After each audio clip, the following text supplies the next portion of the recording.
ready for some football. I don't know about you. Who else could it be but your man Lou? Yeah. The LouieTeeNetwork is powered by MusicHead University. MusicHeads, classes in session. Turn me up. Enroll on YouTube now. Link is in the description. Who else could it be? For me, your man, Louie T. Welcome to Thursday Night Football Overtime.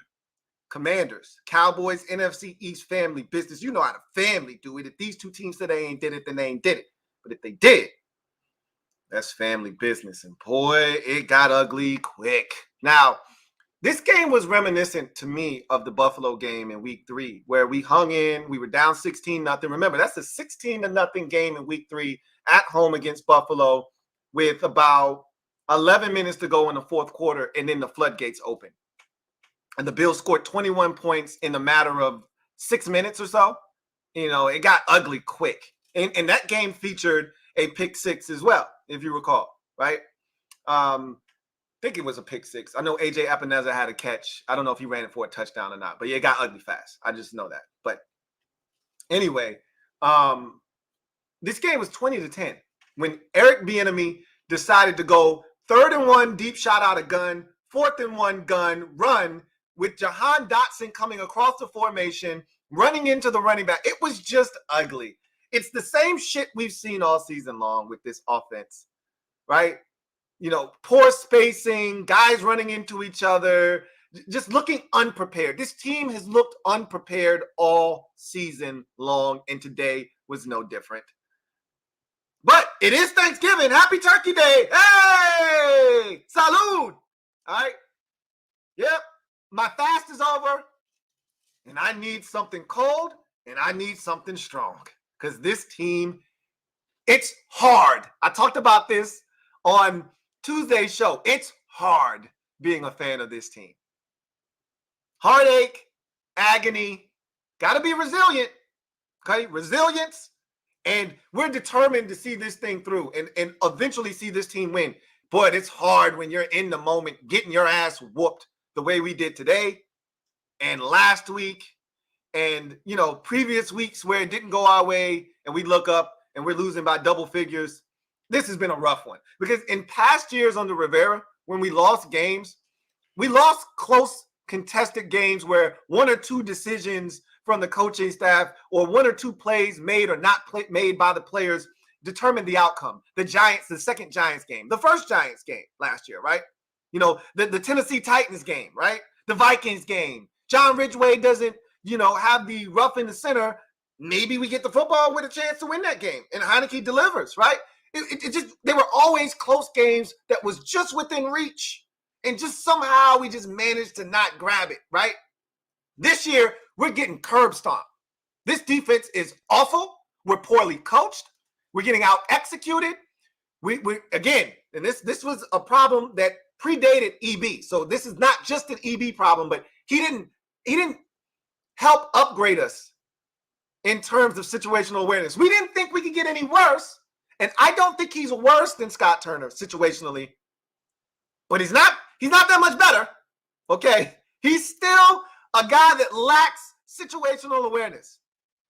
And it's killing me, man. That's one of the things I can't stand is a lack of situation. That shit is killing me, bro. It drives me insane watching dumb football. If you're the Philadelphia Eagles, you can go deep shot. I remember hearing Troy Aikman on the telecast on Monday night. Eagles got 9 yards on first down.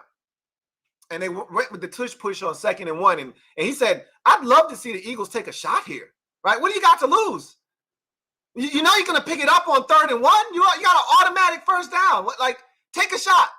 You can do that if you know you're going to pick up. If we had proven this season that we're a bully and that when we line up under center, you have no chance of stopping us. If we had that in our back pocket, on 4th and 1, then you can take the deep shot on 3rd and 1. I don't mind.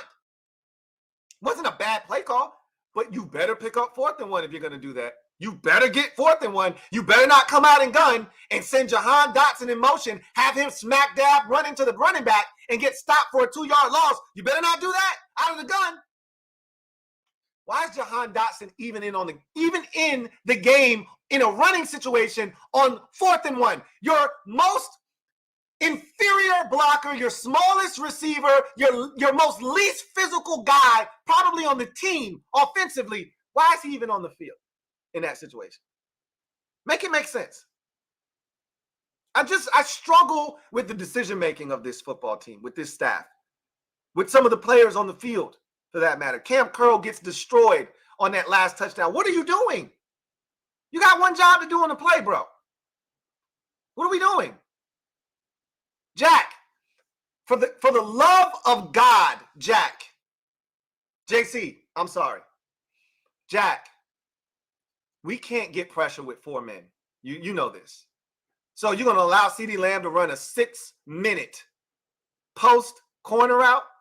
Like, I'm not blaming Quan Martin for not being able to cover for 17 seconds. Who are we kidding? Dak Prescott went through 18 progressions. He went through 1, 2, 3, came back across 1, 2, 3 like a typewriter. Doop, doop, doop, doop, doop, doop, doop, and then he found CeeDee Lamb after he was done running a 6-minute route. What do you think Quan Martin gonna do? Cover for a whole quarter? That's disgusting. You got to come with pressure there. And if they beat us, they beat us. But you can't sit back. Ron talking about we need to come up and be more physical with these receivers. Don't you think that should have been a game plan from the jump? You think it's a good idea to play 12 yards off of CeeDee Lamb and let him run a slant and catch it and run after the catch? Look, man, I'm just a fan sitting on my couch at home watching the game. I don't know anything. But damn, even I know that's not good defense. That's not good business. Now, you know what I would have loved to have seen? How about Kendall Fuller on CeeDee Lamb and not Benjamin St. Juice? We all know Juice can't run. We know that. So, and CeeDee's not a speed demon by any stretch of the imagination, right? He's not a speed demon. But it's not a coincidence that week after week, Benjamin St. Juice is the most targeted player on this team. You keep putting him on the other team's best receiver as if he's the best corner we have, and he's not. And because he doesn't have wheels, you can't be over-aggressive with him in your scheme because, as you saw in the first possession, he can get run by. CeeDee Lamb ran right by him. And if Dak puts it on him, it's a touchdown on the first possession of the game.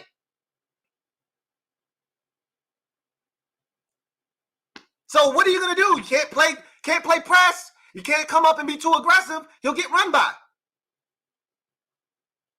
But you can't play soft and expect good results either. Now, can we?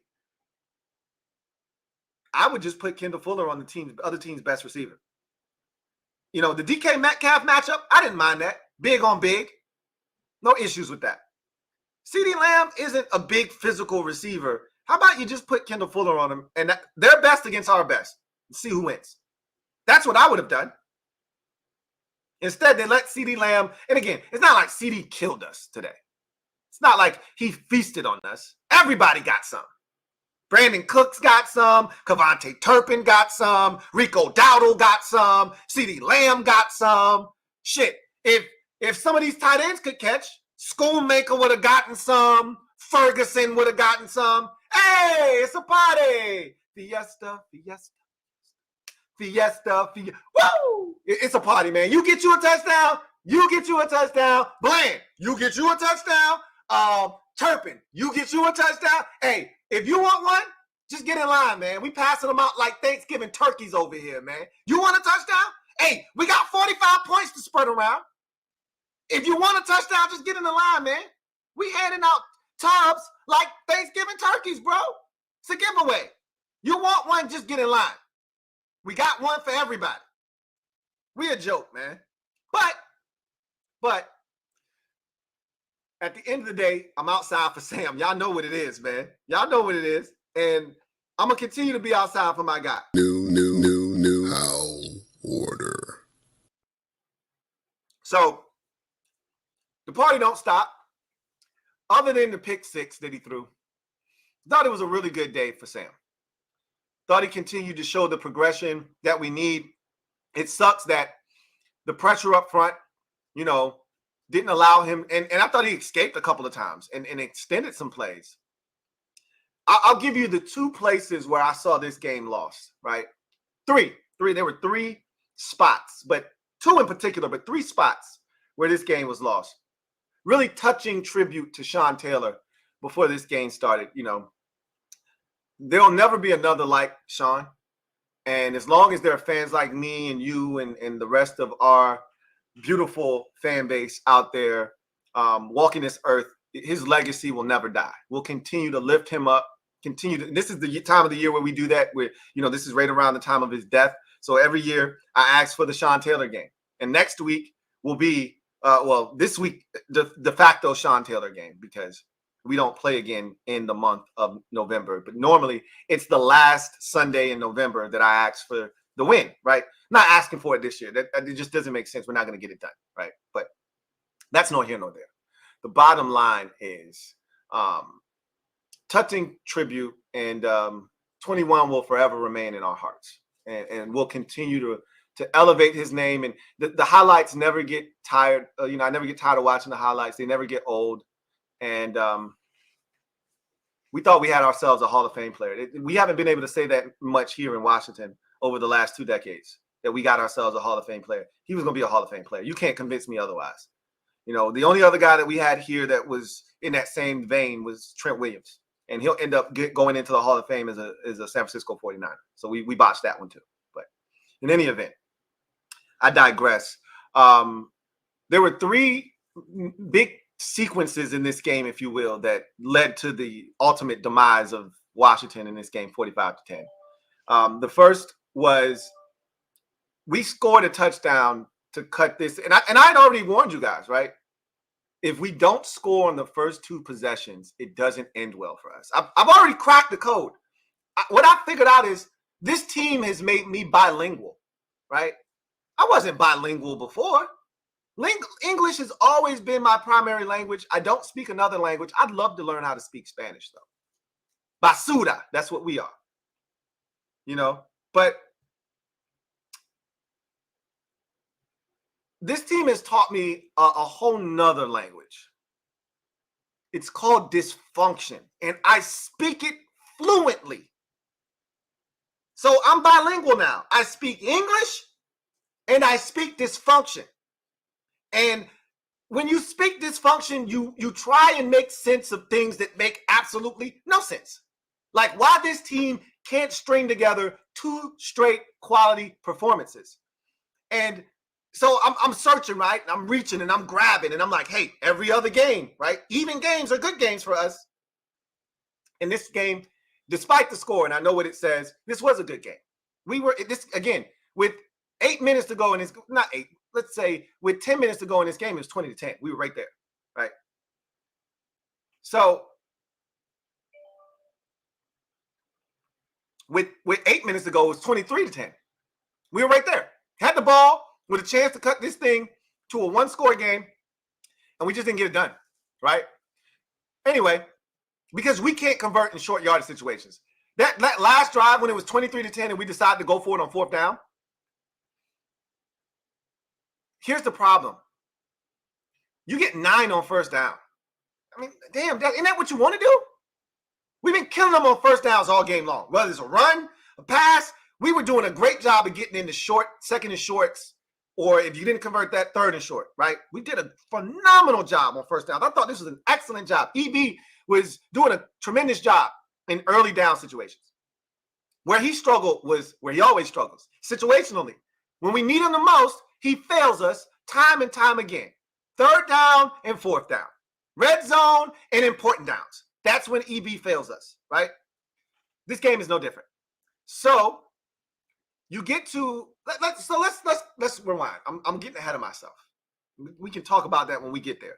The first situation that I thought cost us the game, and I stressed this already, you got to score within the first 2 possessions if you want Washington to actually have a chance at the end. We did not score on the first 2 possessions, so I already saw where this was going, okay? contrary to popular belief. I knew when we didn't score on that second possession, and it was 4th and 2, and I'm like, Rivera, you dirty bastard, you better go for this. And he didn't even hesitate. He didn't even blink. He sent out the punt team, and I said, you better be faking this then. Of course he wasn't faking it. He's still punting like it's 2020 and the defense is going to get a 3 and out with the Cowboys pinned at their own 10-yard line. They got a full start penalty, and they were at their own 5, and Dak from his own end zone under no duress whatsoever. Back there building a damn house, brick by brick, slapping down cement, swoop, another brick, and he built him an entire brick house. Now, he did throw a damn dime to the tight end for 40 yards. That's a hell of a throw. But still, there was no pressure. None. Right? Pressure. Who needs pressure anyway? Right? Why are you punting? Bro, you already seen it the first possession. Don't let them punting fool you.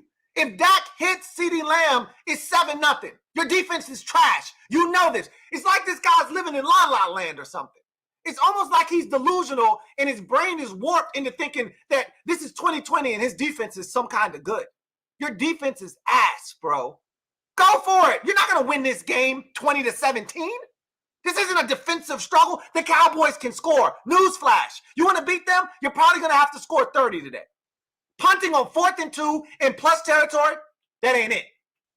Anyway, that's not the first instance, right? The first instance is this game is 14-3. And it feels like it's getting away from us. And the Cowboys have us 3rd and 11, and Sam delivers a dime, right? There are a couple of situations where I go, damn, Sam, that's a hell of a throw.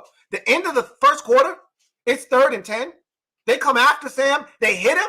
And as he gets hit, he throws a dime to Curtis Samuel. Did he eclipse 100 yards today? Because they said in the telecast the Cowboys hadn't given up a 100-yard receiver, and they hadn't given up a 300-yard passer at home. I know Sam hit 300, but after he threw the pick 6, they got scared and said, let's get the hell out of here. That's the first time they've done that this season. So you on national television, you decide to tuck your tail between your legs and run. But in other games, when we get in our ass, when Sam was getting sacked 15 times, you was like, nope, he has to continue to learn. Not today, though. Let's hand the ball off and get the hell out of Dallas. You quit, essentially, is what you did today. Just like this fan base has quit on you, and the players are starting to quit on your ass.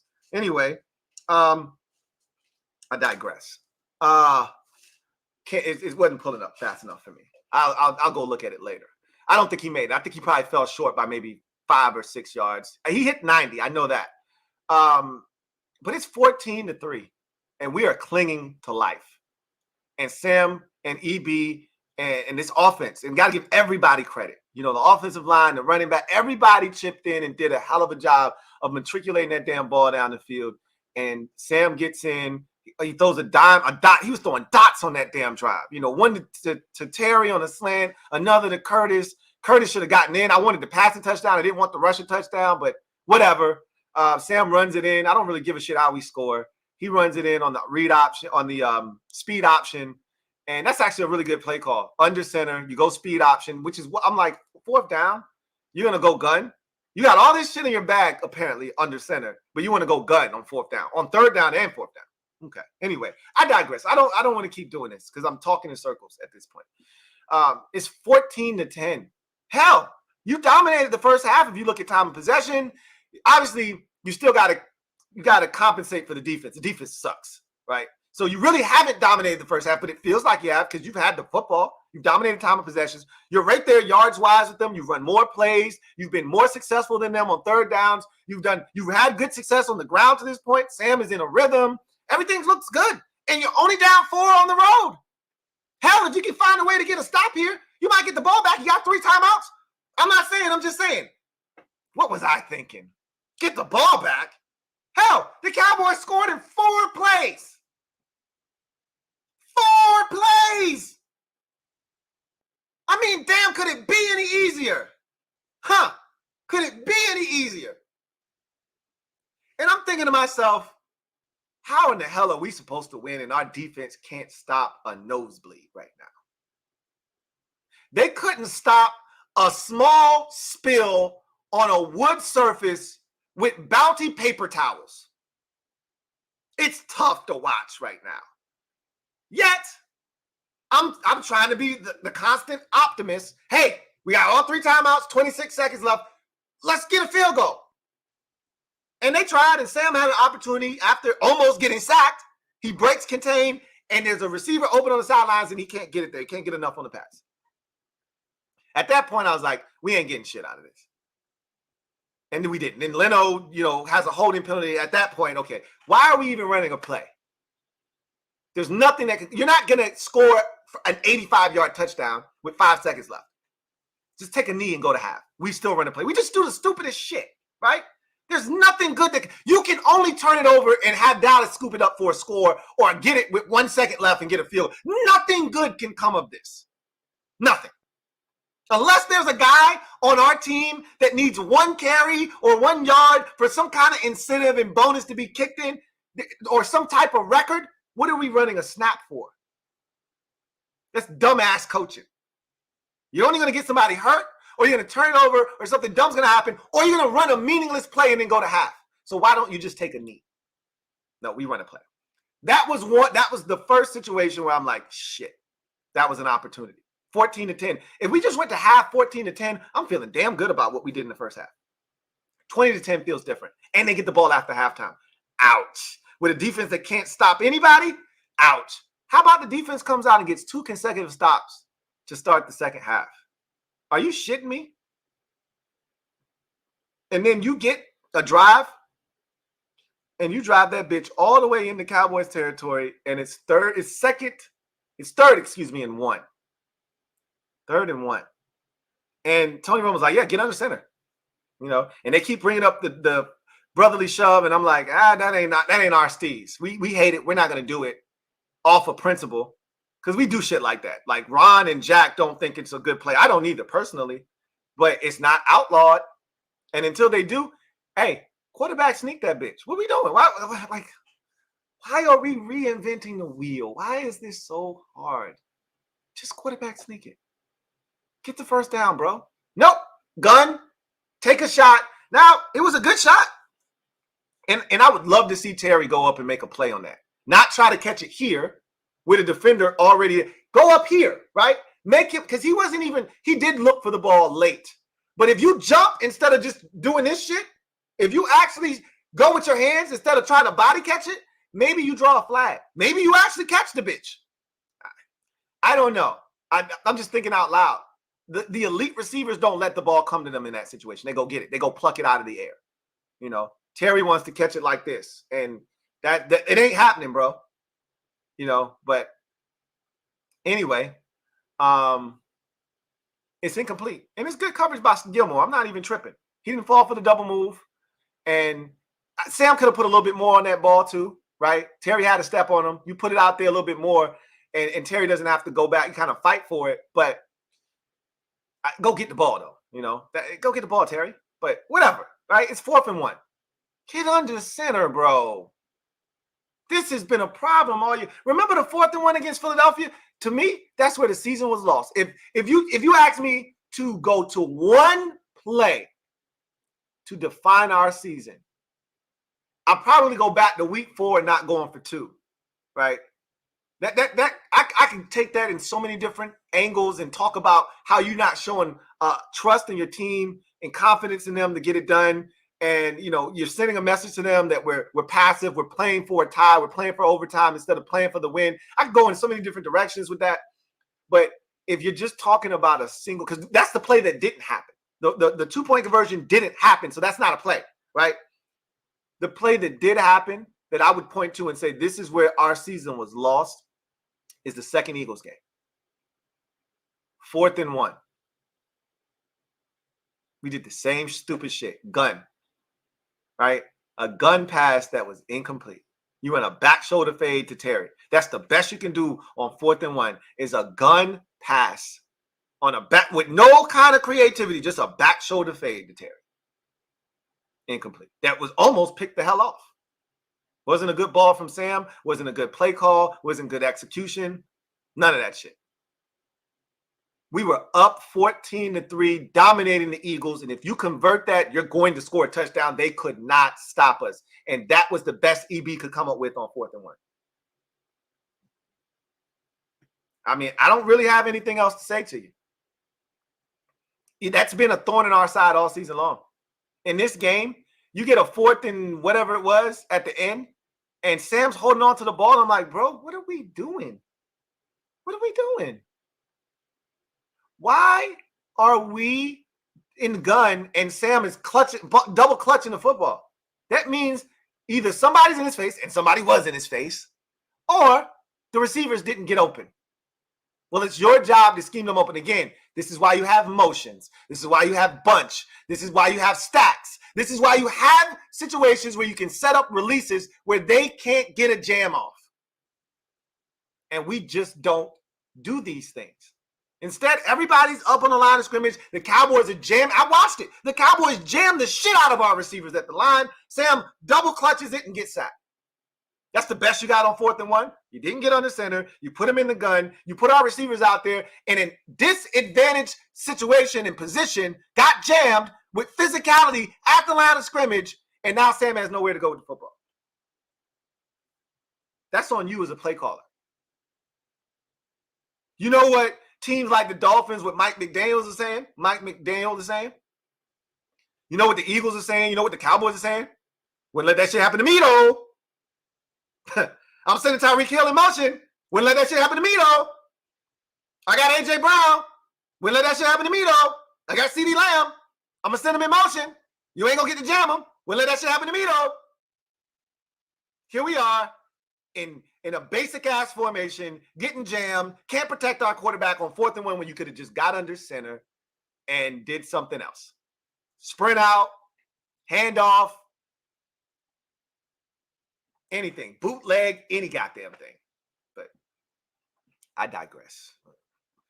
That was situation 2. That was the biggest situation, right, in the game, is that right there. And to me, the third, it kind of falls into number 2. This defense got 2 straight stops to start the second half. You got to do something, bro. Field goal, something. You got to do something. You got to get something out of that. You can't come away with nothing. Because you know you're on borrowed time with this defense. The dam is going to break at some point if you don't start doing something. We did nothing. We went for it on 4th down, didn't get it. We went on 4th down again and didn't get it. And if the defense had held them to a field goal, it's 26. We're still in the game. Of course they're not going to hold them to a field goal. Because Jack wants to send 4 on 3rd and 9 or whatever it was and let CeeDee Lamb run the longest post corner I've ever seen in my life. Cheers to 5 more games of this shit. Cheers. Tyreek Hill to 200 yards for Tyreek Hill. Over under on Tyreek 200 next week. I'm setting the line at 175. Does he get to 200? Over under on 175. I think he's going to get to 200. Cheers, guys. We got 5 more games of this shit. Saddle up. It's going to be a bumpy ride. But this is what I keep telling myself. Like Sam Cook, change going to come. Just got to wait for it.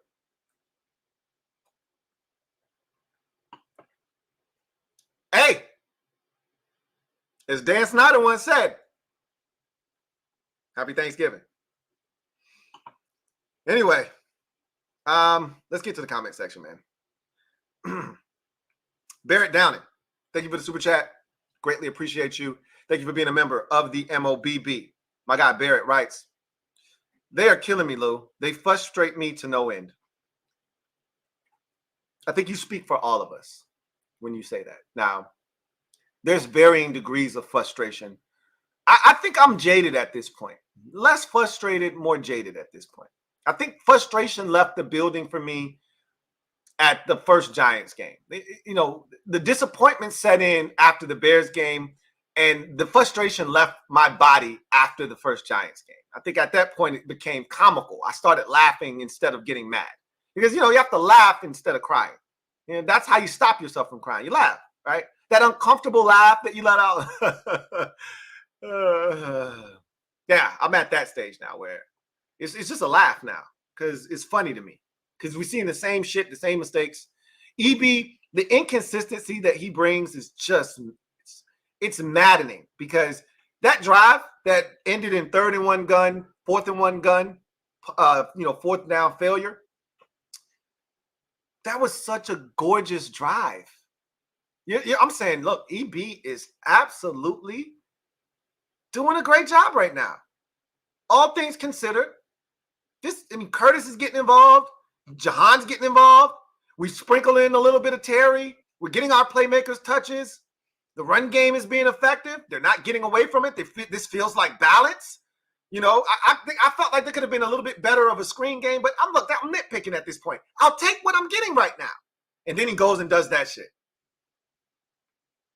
You know how Harry said to Lloyd, just when I thought you couldn't be any more dumber, you go and you totally redeem yourself. I feel the direct opposite with EB. Just when I thought you couldn't be any more competent, you go and do something so idiotic, and you just make me go right back to where I was before the game, which was, and get rid of EB's ass. He stinks too. And he really doesn't stink. He's just, like Scott Turner, and I said this, Scott Turner wasn't a terrible offensive coordinator. I told you guys this many times. He just was unaware situationally. And you cannot be that way in this league, because situational football is the most important thing you will do as a staff on a weekly basis. That's why they have periods specifically for red zone, for 3rd down. Because situationally, 4th down, 2-point conversion. This is why they have packages for those things. Specifically, 3rd down defense, 3rd down offense, red zone offense, 2-point conversion plays, short yardage offense. Because short yardage equals situational football, which equals wins and losses. You don't convert situationally. You're not aware situationally. You will lose football games. And Scott Turner wasn't situationally aware, and Eric Bieniemy isn't situationally aware either. And that sucks. You're not alone, BD. Zoe Life, No Life. Thank you for the super chat. Greatly appreciate you. Thank you for being a member of the MOBB. Who writes, happy Thanksgiving, Lou. Likewise. Salud. This Thanksgiving made me reminisce on Ron's first year. God, I missed that year. Really got me into investing in this team and led me to you. To that, thank you and goodbye, Ron.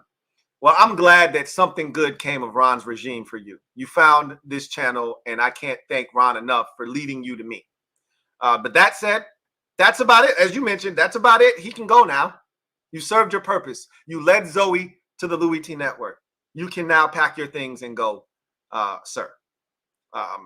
Yeah, that was a good, 2020 was a really good year, other than COVID and all of that shit.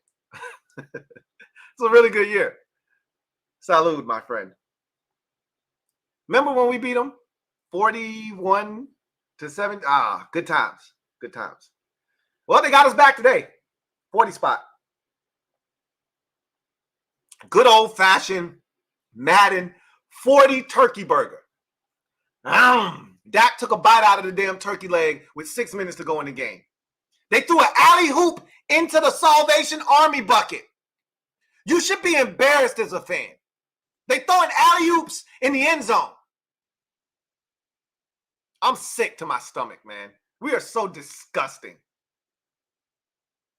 Man, I'm watching them do this shit, and I'm thinking to myself, we are one pathetic loser. I mean, seriously. This is ridiculous. They're picking guys up and putting them in the barrel and celebrating like, have some pride about yourself. This shit is disgusting, man. Rob, thank you for the super chat. Greatly appreciate you. Thank you for being a member of the MOBB, who writes, happy Turkey Day, Lou. So many changes coming in the offseason. Defense is flat out atrocious and offense is too inconsistent to compete weekly. You know, what's funny is I talked about no Chase and no Montez, and there were actual fans, get this, actual fans that said we'd be better off without them. Now, I'm not reneging on the trade. I'm glad they traded those two. They were not a part of the solution here, okay? Those picks, we'll see what they do with them. If they don't get anything for them, then the trades they go in vain, right? And all of a sudden, you have to take a look at the guy making the selection, which is the GM. But for right now, I want the draft capital. I didn't want to pay either one of those guys the money that he was going to take to get them to stay here. And Chase didn't want to be here. Tez did want to be here. You know, if they would have offered him a contract, I think he would have signed it. But I didn't want to pay him almost $25 million. I didn't want to pay him $4.5 million per year to get a bunch of pressures. I'd rather take my chances of going and getting another dude in the draft and seeing what happens. But this defense is not better without those guys. And I think you're seeing that firsthand. We can't get pressure on the quarterback. And that's leaving a secondary that is very, look, we were already at a disadvantage without the rookie Emmanuel Forbes back there. Not to say he would have made a tremendous difference, but he needs to play. And we're not deep enough in that secondary to not have him out there. You know, just like the Seahawks game. You knew you were going to be at a disadvantage when no Emmanuel Forbes on the field. So that secondary is struggling right now. And you don't have a front four that can pick them up and get pressure. So you got to blitz. And by blitzing, you expose that secondary that I just told you isn't very good. You expose them when you blitz. So you have to find a balance of blitzing and, rushing and playing coverage. We're just not good at either one right now. When we blitz, we still don't get home most of the time.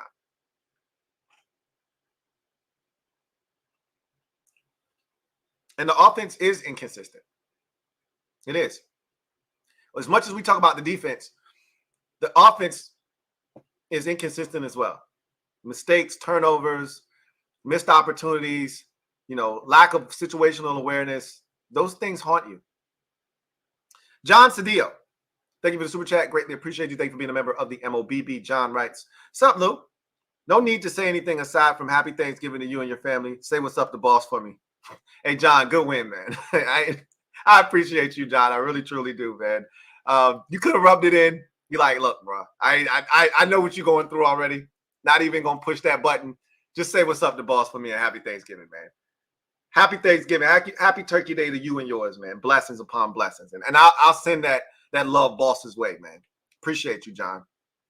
Barry Curtis Jr., thank you for the super chat. Greatly appreciate you. Thank you for being a member of the MOBB who writes, "Do we have a position group above average at the moment?"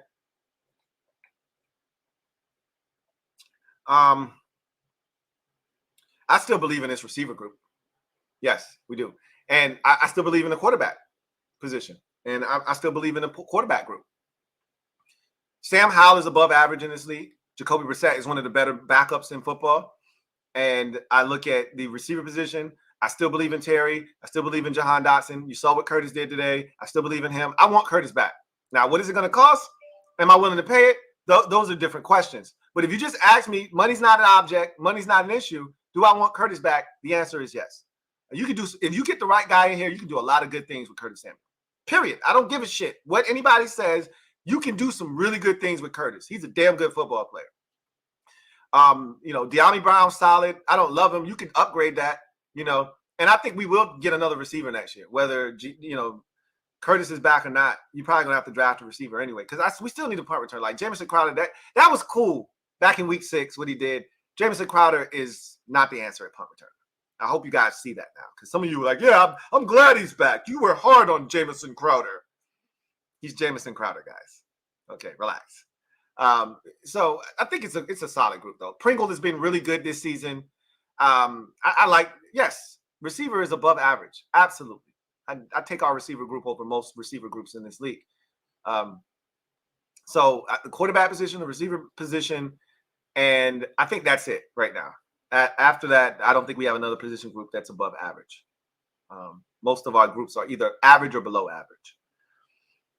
Jimmy Lee Patterson, thank you for the super chat. Greatly appreciate you. Jimmy Lee writes, Sam is too short for this line. Let Brissett cook. Sam is fine. I don't have anything to add to that comment. Rob, thank you for the super chat. Greatly appreciate you. Double up. I'll just say this, Jimmy. In order to have a guy like Sam be successful, you got to have an interior offensive line that is stout. It's the Drew Brees model. You have to spend resources on the interior because even if your tackles are getting beat, he has to be able to step up and deliver the football. And so in New Orleans, the template was we have to make sure that we invest on the offensive line and specifically the interior. I remember they drafted Jahari Evans. They went out and signed Ben Grubbs in free agency. They signed Max Unger, and they traded for Max Unger at center. They used to always spend resources, whether it was draft capital, money, whatever, trade. They would always make sure they fortified the interior of the offensive line in front of Drew Brees. We have to do the same here with Sam because he's, like you said, he's not a super tall guy, but Jacoby Brissett is not the answer, so we're not going to go down that road. Rob, you, thank you for the super chat. Greatly appreciate you. Double up. Thank you for doubling up. Who writes, I truly hope the new regime gives Sam a shot at starting next year. Hard to truly evaluate a young quarterback when he is under siege in most weeks. I think that they've already made up their mind that Sam is a guy that they can win football games with. They see Sam out here playing ball. Everybody, look, this is the thing. If you watch football and you know talent when you see it, you may not be 100% sold on Sam like I am. That's fine. But you have to acknowledge the dude has talent and he can play in this league. And if given an opportunity with real talent in front of him on the offensive line, and, even EB is giving him shots to do things, but a play caller that gives him a better shot at protecting himself and the football, I think Sam could light it up in this league. I really, truly believe that. And I think they believe that too. Chaotic, thank you for the super chat. Greatly appreciate you. Chaotic writes, happy Turkey Day, Lou. Likewise. I'm here for Sam and the best sports YouTuber out there. Love your brother and watching the 49ers and just saw salivating. I'm not currently watching that game, obviously, but watching them and how they go about business is part of the reason why you look at our general manager position that will be vacant in about a month and a half's time from now. And a guy like Adam Peters, the assistant general manager in San Francisco, makes a whole hell of a lot of sense. I'm just saying. We'll see what they decide to do. My guess is he'll be on a short list of guys that they'll be interested in this offseason for the general manager position. I think they're going to, if you're a smart organization, you'll whittle the candidate pool down to about 5 guys. And you may take a swing at all 5 of them, interview them, get a feel for what the vision they'll have for this team, what you think the vision for this team should be like, as far as like moving forward, Sam needs to be the guy, at least be given an opportunity, et cetera, et cetera. And then see who has the best vision, who gives you the best feel. Sometimes it's a feel thing too. Like, all right, this guy has something to him. I can't quite put my finger on it, but I like this guy, right? And I think Adam Peters has to be a part of that discussion and that candidacy pool when it's all said and done. We'll see. Jason Rogers, thank you for the super chat. Greatly appreciate you. My guy, Uncle Jay, thank you for being a member of the MOBB, who writes, what was 35 doing on the deep ball to Cooks? How do you get smoked playing deep with the cornerback playing man and you got the deep ball?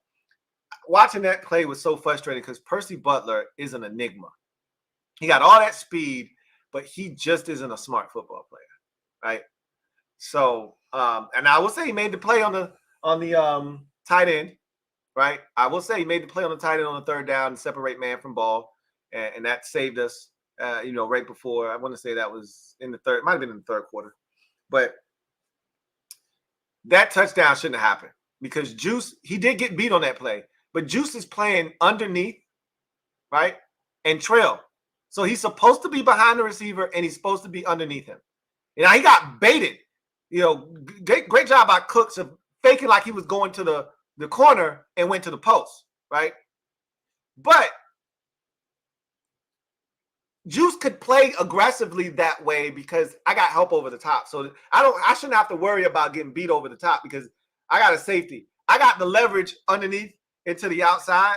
And anything in breaking, my safety is supposed to have my back. So I shouldn't have to. Anything over the top and inside, the safety should have it.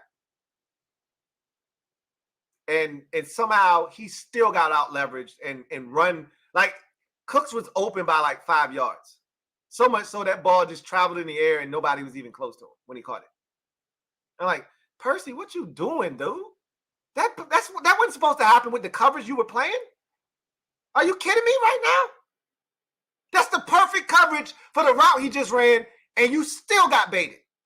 Your only job is to stay over the top and outside, deeper than the deepest, wider than the widest. That's all you were supposed to do, was not let him cross your face. And somehow you managed to let him cross you over and not be even in the picture when he catches the football. Disgraceful. I saw that too, Uncle Jay. Mark Mullenix, thank you for the super chat. Greatly appreciate you. Mark writes, I saw the team in the Cowboys bathroom before the game, dunking for turds in the toilet, LOL. So they had the shits, and I'm tired of seeing Sam throw pick sixes at the end of games always. Well, that's what happens when you're down 35-10 or 30-10 and you're trying to make a play. You know, forgive the quarterback for trying to make something happen down 3 scores in the game. 31-10, matter of fact. Again, I don't advocate for pick sixes. Those suck.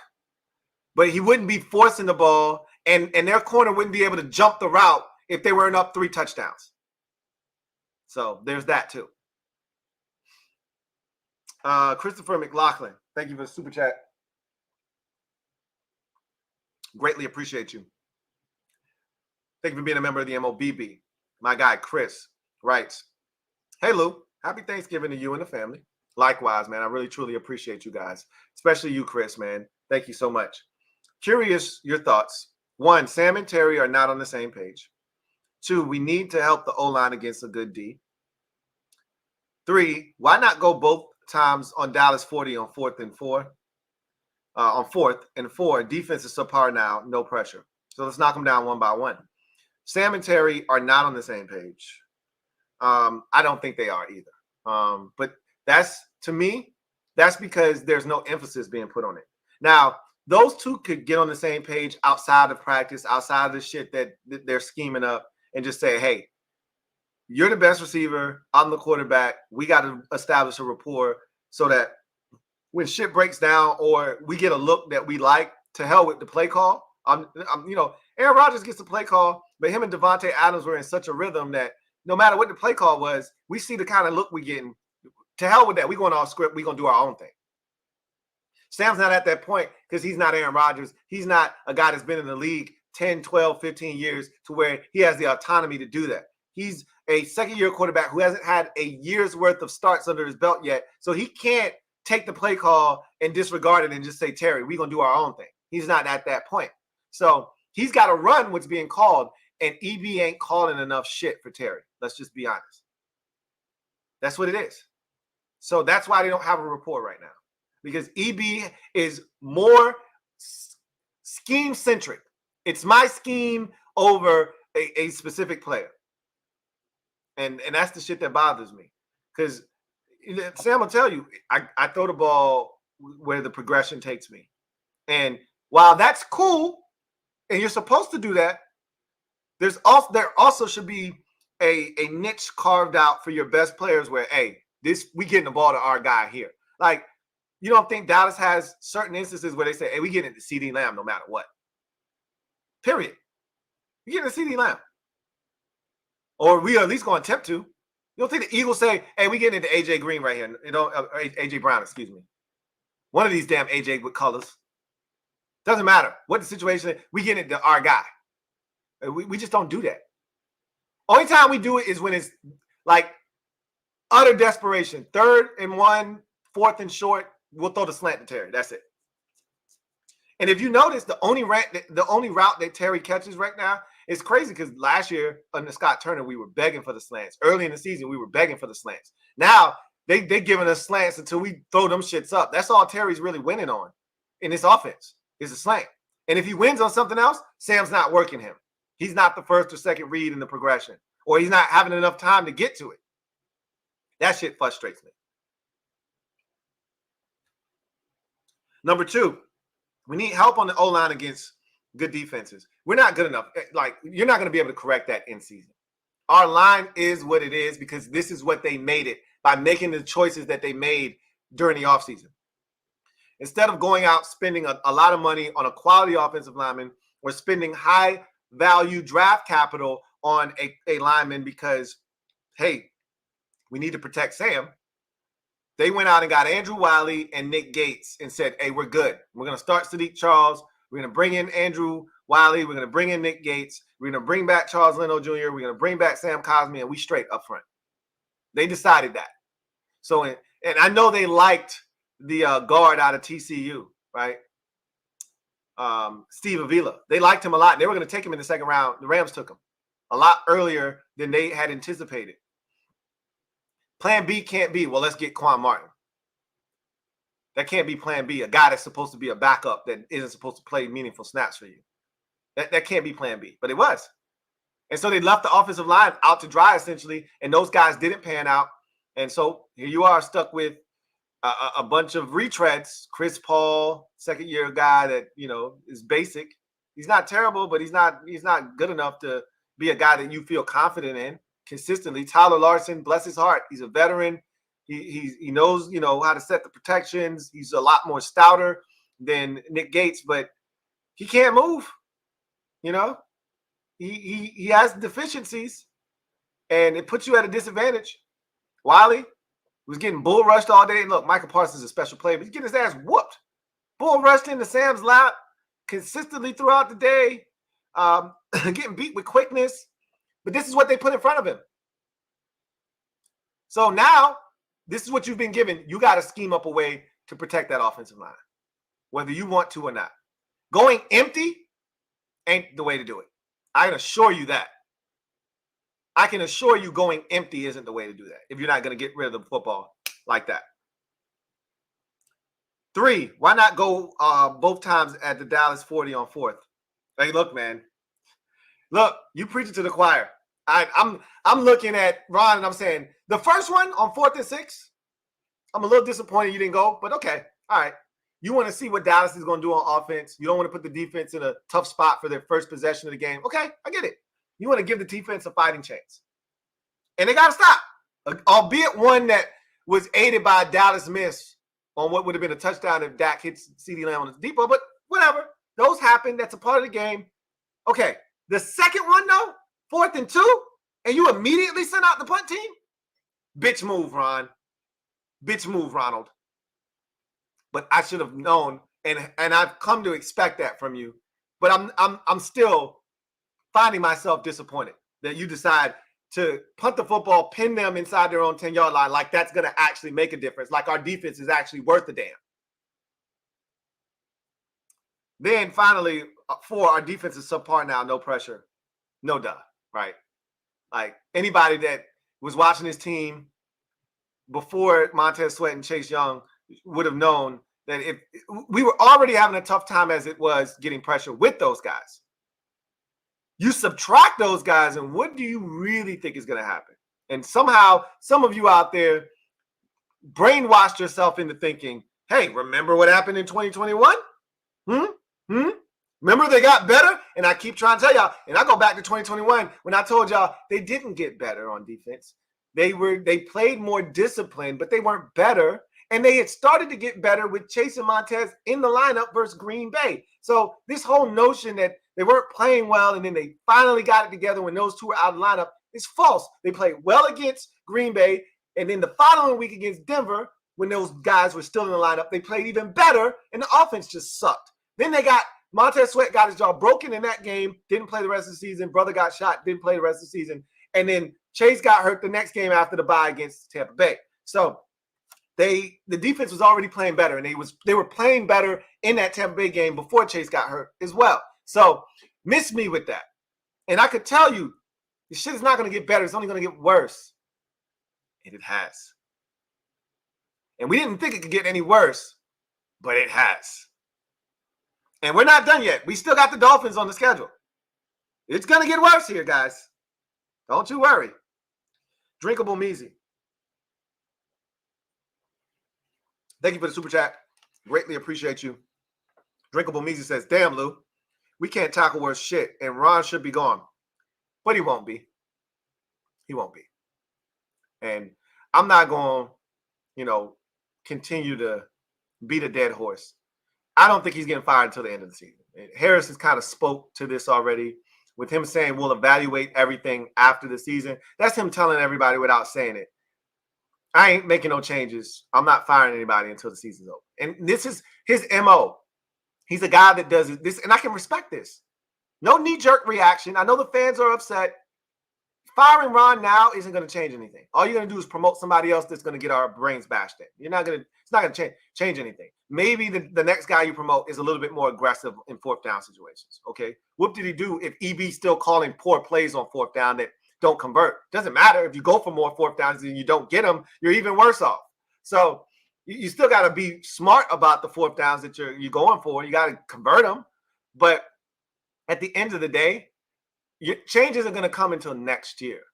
So, we could be as mad as we want to be, and we could demand change. And all you would be doing is making a change for the sake of making a change. Just, again, I said this last week.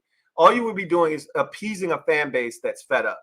But it's going to happen, guys. It's not like Ron wins one game and he gets to keep his job. And you run the risk of him winning that one game by continuing to keep him on board another week. It doesn't matter what he does from here on out. We're not making the playoffs. We suck. He's not a good coach, and he's going to be fired. So whether it happens now or it happens 5 or 6 weeks from now is irrelevant. It's going to happen. The new coach isn't going to coach a game in December, right? So it doesn't matter if you fire Ron now. That new coach, that new GM, not going to get to do anything until next year. So, again, it doesn't really make that big of a difference. Video channel. Thank you for the super chat. Greatly appreciate you. Thank you for being a member of the MOBB, who writes, this has to be Ron's last NFL appearance. It will be. Not this game in particular, but this year, Ron is done in the league. Unless he's willing to take a defensive coordinator job, I don't even see anybody giving him that, because this defense wasn't any good while he was here, pretty much. So, and when you've been a coach for as long as he has, can you really, truly go back to being a coordinator? No, you can't. He's made enough money. I think if he wants, he's a nice guy. People respect him. People like him. If he wants a job in a booth or a studio, I think he could get one of those. He's a nice guy. I can see him doing that. But as far as being an actual NFL coach, I told you, if you fail in Washington, that's your last stop. That's your last stop. If you can't get it done in Washington, that's your last stop before you're out of the league for good. Mike Shanahan, Jay Gruden, and now Ron Rivera. It's not any different. This is it. You don't get it done here, you're done. This is the end of the road for you. Time for a real GM and staff, Lou. Lou, what is your thoughts on Bobby Slowick as a head coach candidate? He's doing a hell of a job in Houston with C.J. Stroud, and he may be in the mix. He may be a candidate to come in here, and he was under Kyle Shanahan for a number of years. So he's well-versed in that outside zone run blocking scheme, under center offense, play action fake, setting things up. That's his offense. That's his style of play. Again, I don't know if that style of play necessarily fits Sam's skill set. I think you still need somebody that runs somewhat of a gun-based offense, but isn't afraid to get under center and mix it up, but can play to Sam's strengths, which is under, the gun, really. I don't know if Sam, is going to flourish under center, but we're going to have to find out, because if you like Ben Johnson, that's what he runs, a ton of under center stuff, and so Sam would have to adjust from a footwork standpoint to that. But I'm not ruling out anybody. I'm not trying to eliminate coaches because of Sam. Sam will have to make the adjustment. If he can't, then we'll have to get somebody else that can. But I want the new GM to come in, and I want him to pick the coach, and I want that coach to come in here and do his thing. And so we'll see what happens. Slowick, I think he might be on the list. After seeing what the Texans are doing, that's what usually happens in this league is you look at the teams that are successful, you look at why they're successful and who's heading up the success, and you start, asking questions, and you see if that's a guy that we need to interview. You look at the Texans, they were supposed to be one of the worst teams in football. You look at their success, you look at their offense in particular, and you say, wow, they're light years ahead of where we thought they would be.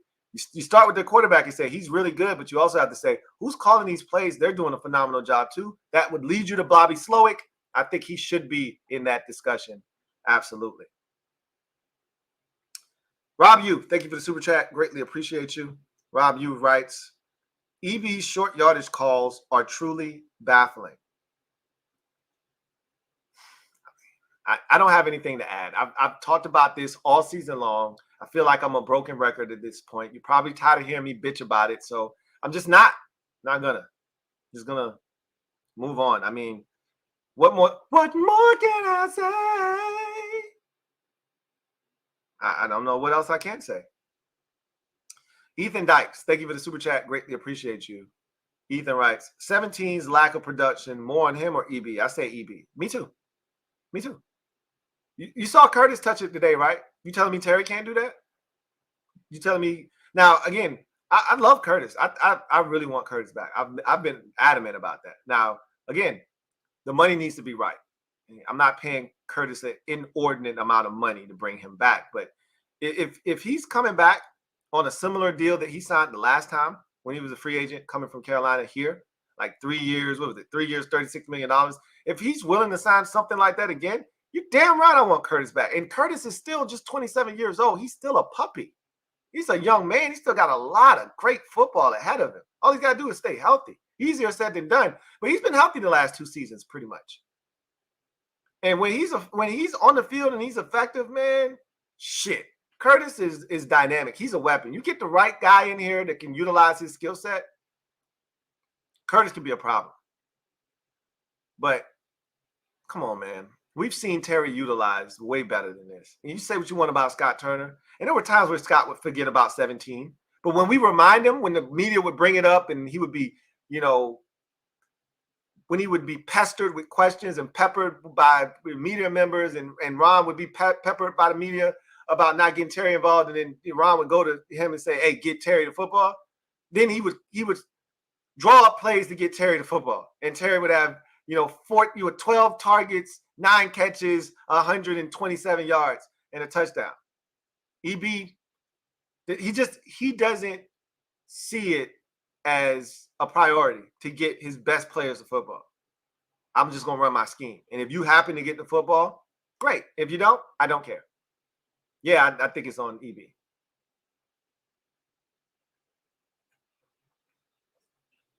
Red Wing 01. Thank you for the super chat. Greatly appreciate you. Thank you for being a member of the MOBB who writes, line can't block, no pass rush, secondary constantly blow assignments, receivers can't separate, coach is uninspiring, play calling sucks. I'm done. Nothing else for me to say. I mean, again, the only thing you left out is I'm outside for Sam. And this is what Sam has to deal with. He has to overcome all of the things you just said, whether it's offensively, defensively, coaching staff-wise. He's got to overcome all of this on a weekly basis to try and thrive. Good luck with that. And he's still performing at a high enough level that makes people like myself and others feel like, hey, we got our guy. It's amazing that he's able to do what he's done this season, considering you just said the line can't block, we have no pass rush, the secondary constantly blows assignments, receivers aren't separating, they're getting jammed at the line of scrimmage, you forgot that. The coach isn't putting them in positions to where they can't be jammed at the line of scrimmage, that they can get free releases so they can get into the routes quicker so that the quarterback doesn't have to hold it and take a sack on 4th and 1, which leads to coaching is uninspiring, play calling sucks. You're done, I'm done, we're all done. Not really, but really. J Mart, thank you for the super chat. Greatly appreciate you. Thank you for being a member of the MOBB who writes, Lou, they were eating turkey on our ass. Disrespect. They weren't just eating turkey on our ass. They were throwing alley-oops. They put the turkey leg in the Salvation Army bucket because they knew they were going to have a chance to go get it.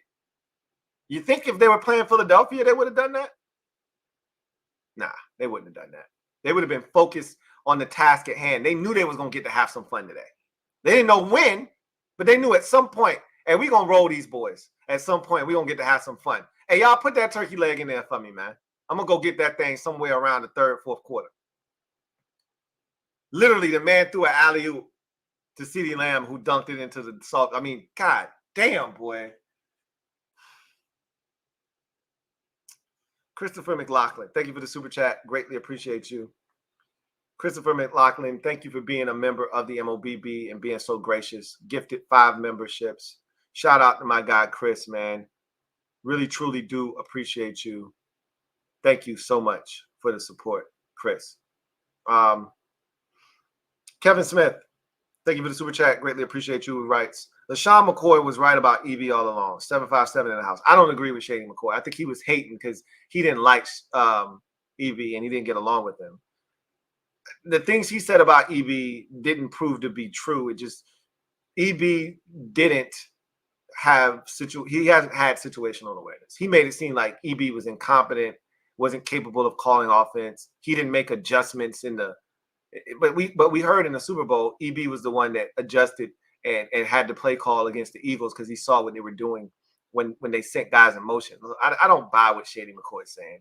I just think he hasn't been good, and this is his first year as a play caller. And while I want to give him grace and mercy, I don't have the time with this thing being turned over and everybody being brand new next year. I don't have time to wait for him to get his shit together.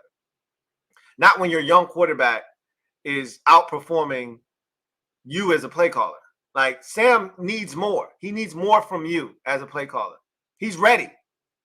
It should have been the other way around. You should have been dragging Sam's young ass along and trying to keep him upright and make him look competent. Instead, Sam is trying to hold you up as a play caller because you keep putting him in tough situations and asking him to get the shit done. That's not the way it's supposed to be when you got a guy making his, 13th NFL start of his career. He shouldn't be having to drag you along as a play caller.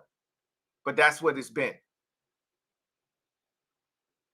Shout out to the 757. Y'all know what it is. We definitely in the building, always or forever. William Lee, thank you for the super chat. Greatly appreciate you. Thank you for being a member of the MOBB, who writes, Lou, you were right.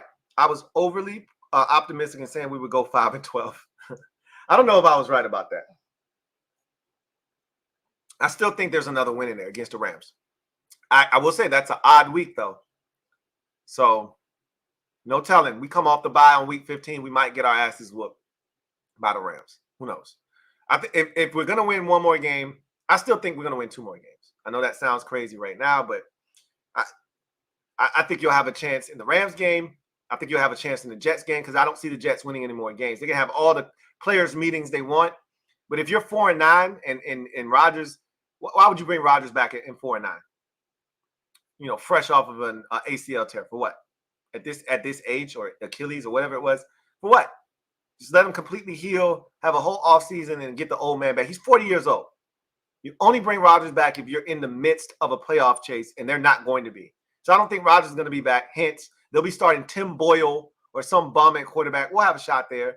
And that game's more about Sam because that Jets defense is really good. So I want to see what he does. They've shut down just about every quarterback this season, sans for Dak Prescott. So I want to see what they do, what Sam does in that situation.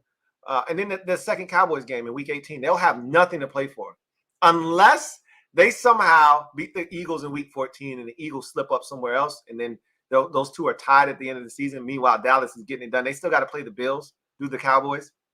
So we'll see what they ultimately do. They got the Seahawks as well. We'll see. Bottom line is Dallas can't slip up. They need the Eagles to slip up, and then they got to beat the Eagles in Week 14, and they got to take care of business. If they do all of those things, maybe Week 18 means something for Dallas, like it did last year. It'll mean nothing for us again, but it may mean nothing for them either. And with that said, I think it'll give us a shot. So I think there's still 2 or 3 more victories, unfortunately, for this team if they play a competent enough ball against other teams that aren't very good. But whether they win them or not, at this point, I'm not, it's hard for me to root against the team, but I'm not mad if they lose at this point. I just want Sam to play well, continue to gain experience. And if they continue to lose, but Sam looks good, I'm all for it at this point. I'm not rooting against it because I want that top 10 draft pick. I want that tackle, right? I want that game changer. Even if it's not a tackle, it's a different position. I just want a blue chip player that we can say, hey, we got us one. Not that you can't find that guy at 15, but you're more likely to find that guy at 7 instead, if you get what I'm saying. William Lee, Thank you for being a member for 25 months.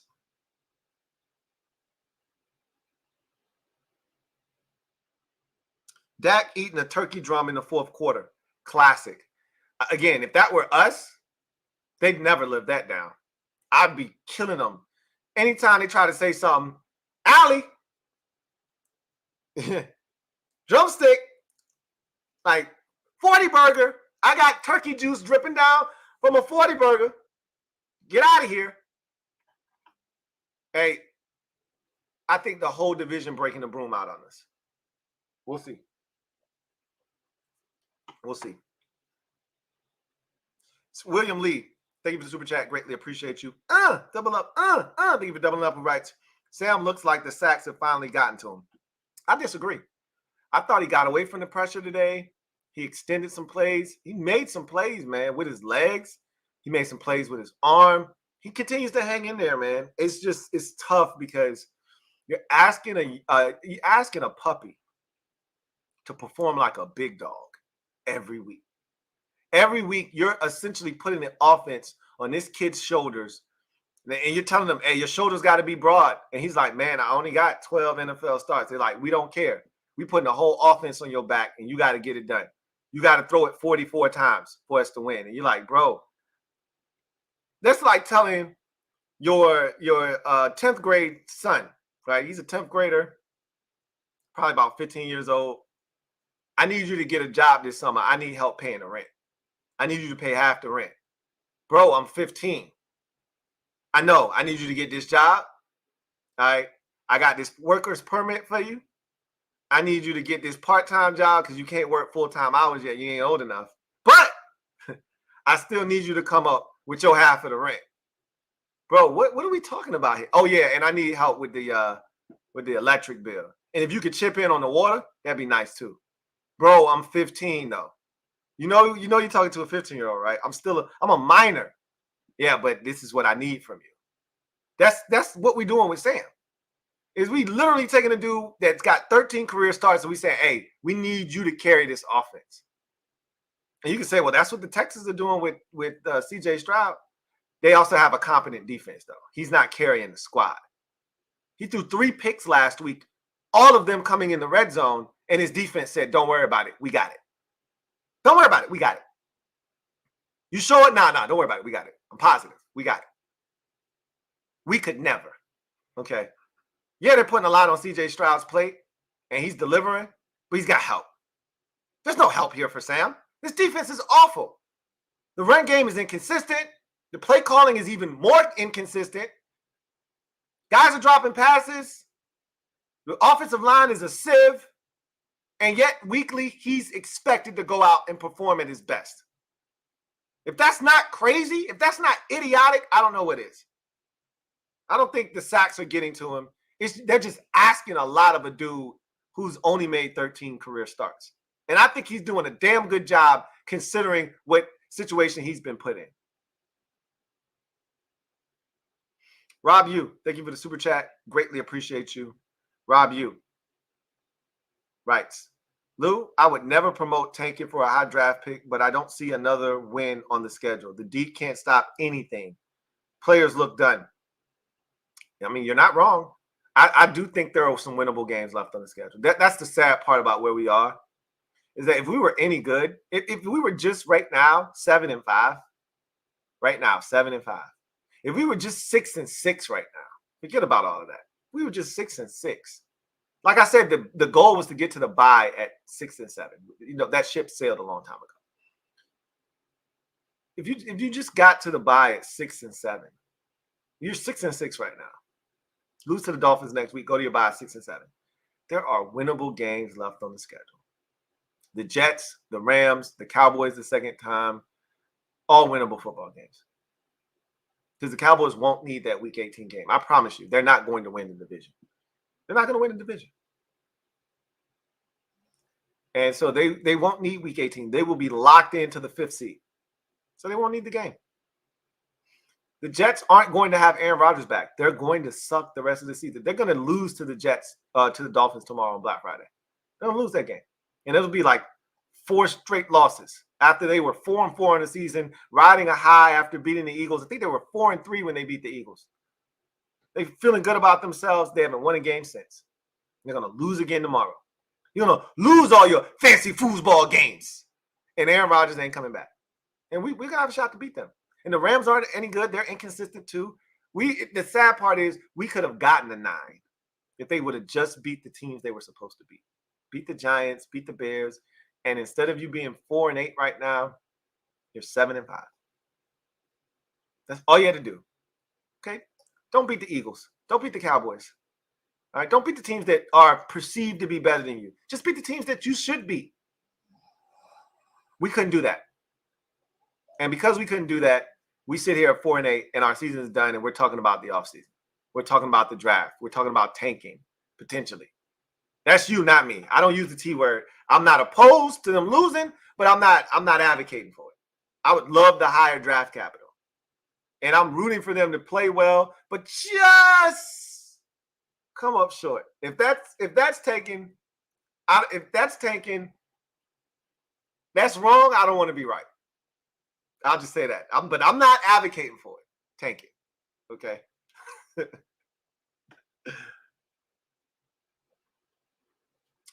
I don't know if the players look done. I thought they fought. This didn't feel like done to me. Last week against the Giants felt like done. This one felt like the Bills game in week 3. They fought till they couldn't fight anymore. You only got, when you're not the better team, you only got so much fight in you before the dam breaks. For you realize, what are we doing here? We're not as good as them. We don't belong here. You only have so many chances to really win the game before they say, hey, what are we doing? Let's smoke these boys before they actually try to beat us here. You only get so many chances. The defense gave us 2 shots, 20-10, 2 opportunities, and we squandered one on 3rd and 1 and then 4th and 1. After that, you don't get any more chances. William Lee, thank you for the super chat. Greatly appreciate you. William Lee writes, we need a wide receiver 1. When you have 2 opportunities to get 1 yard and you have no go-to receiver, you don't have a wide receiver 1. And I don't know if they did enough. Again, I don't know if they did enough to get Terry involved there, but more people are saying Terry's not a 1 these days. And I just feel like that's a byproduct of EB. You weren't saying this about Terry last year. I'm just being honest with you. You didn't feel this way this time last season, did you?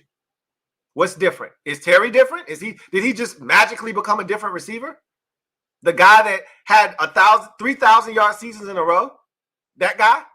The guy that set an NFL record for the most receptions and, most yards in his first whatever games in that particular draft class, that 2019 draft class that was so talented with Deebo Samuel and DK Metcalf and AJ Brown. He was at the top of that list. Terry was. Did you feel that way about him last year? Were you saying, hey, this team needs a number 1 last year? I'm just asking. If your answer is yes, then we need a new number 1 wide receiver. If your answer was no, because you believed in Terry as a number 1, then what's changed? Did Terry change? Yeah, he's gotten a year older, but he's only 27 years old. It's not like Terry turned 35 years old. And you're like, okay, he didn't have any tread left on the tires. Terry's still a young man. So what changed? I know what changed.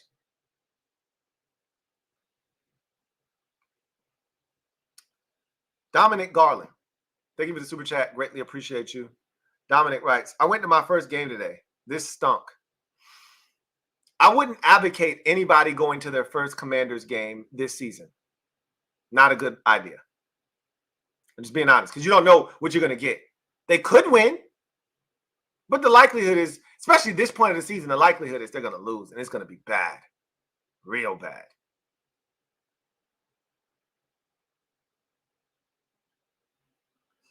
Metaphor, thank you for the super chat. Greatly appreciate you. Metaphor, thank you for being a member of the MOBB. Writes, probably isn't unaware situationally. Stubborn and ego. Those could be factors too. I do think he's just unaware. I think Scott Turner was more unaware situationally. You might be right about that. Scott Turner was oblivious to the fact that it was 4th down and he needed to get, 1 yard. He was oblivious to that. He was oblivious that he literally would say, I didn't even think about Terry not getting any targets. I was just calling plays. He literally would say that. Like, that is the definition of situationally unaware. Like, he'd get into the red zone and wouldn't think about players. He was just thinking about, what play can I call? I do think he struggled with that. Where and it would be crazy because they would get in those press conferences and Scott Turner would literally be, it would like a light bulb would go off when they would say, hey, Terry didn't have but 3 targets last week. And he would go, I didn't even realize that. Of course he realized it after the game was over and he was made aware of this. And he went back and said, I got to do a better job of getting our playmakers the ball. But in the moment, he wasn't aware of that, right? EB told us from Jump Street, I don't care about stats. He can't say it any clearer than that. He didn't lie to us. He told us to our face. I don't give a shit about anybody's statistics on this team. I don't care who you think a number 1 wide receiver is. I'm getting the ball to whomever I so choose by my play calling.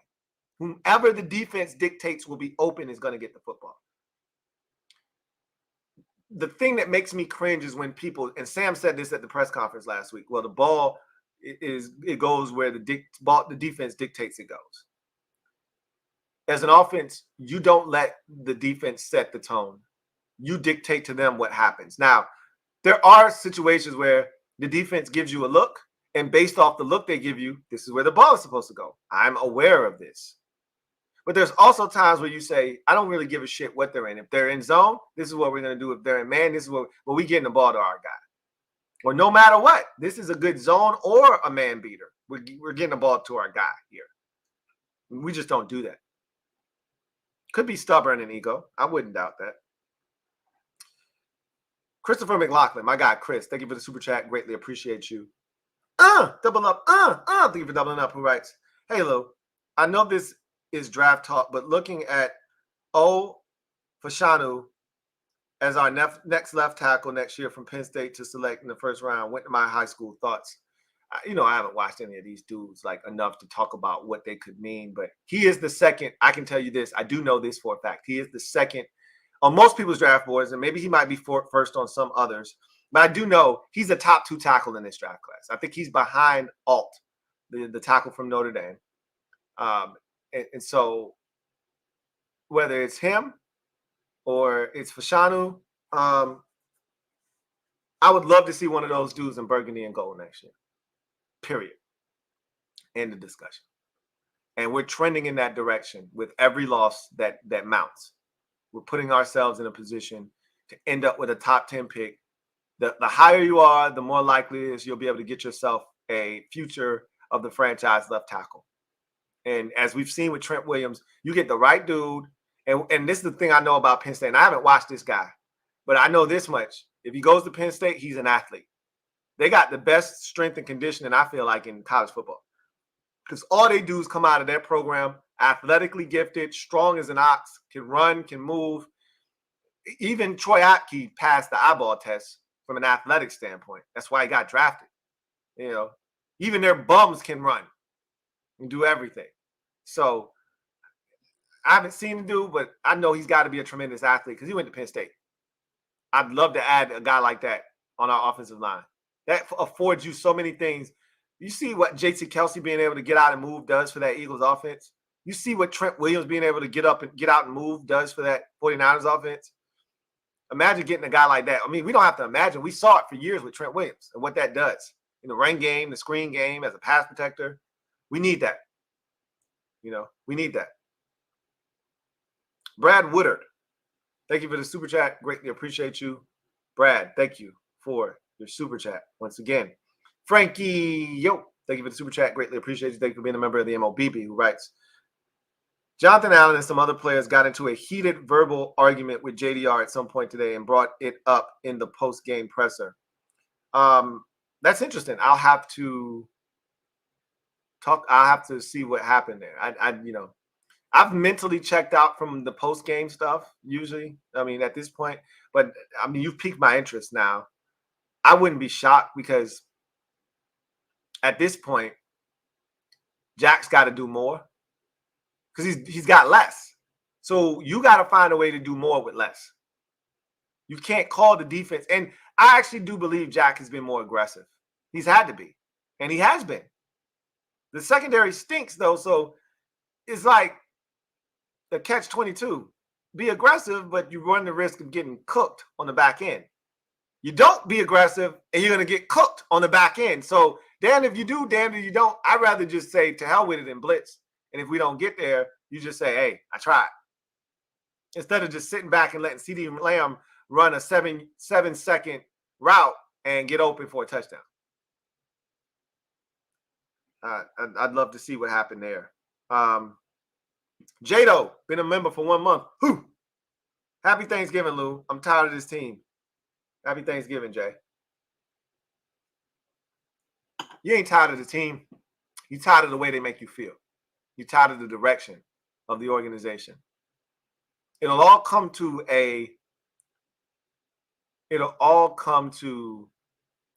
a merciful end in about a month's half time.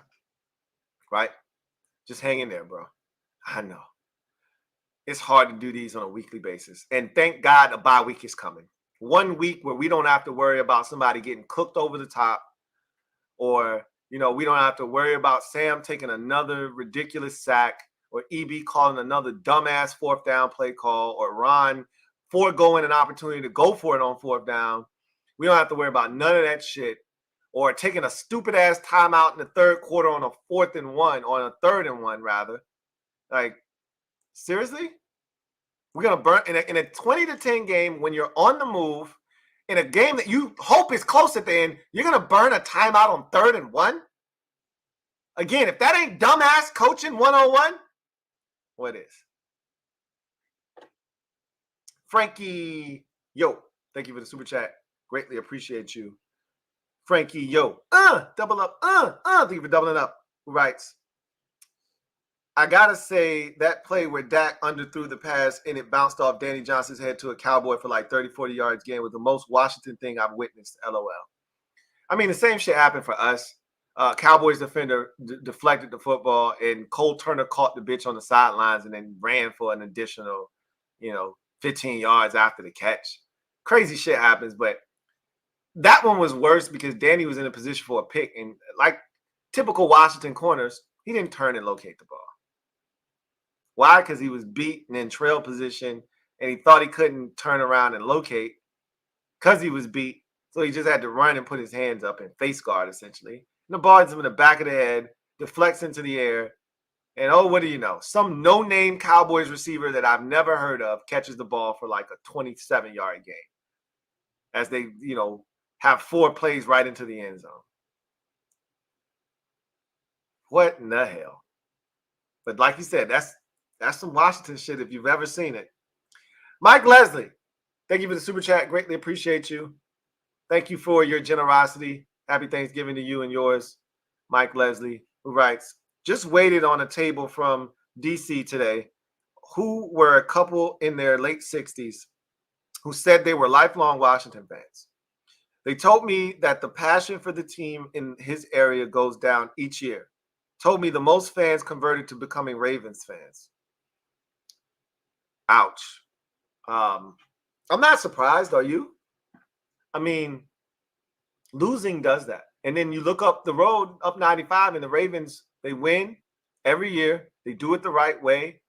They play with toughness and grit. They represent their city well. They stand for something. They embody everything that this organization used to embody. The only difference is we used to convert all of that into championships, and the Ravens don't. But everything that they stand for, that's what we used to be, a model organization, one that won every year, that was well coached, well prepared, and put their players in the best positions to win. And we just don't do that anymore.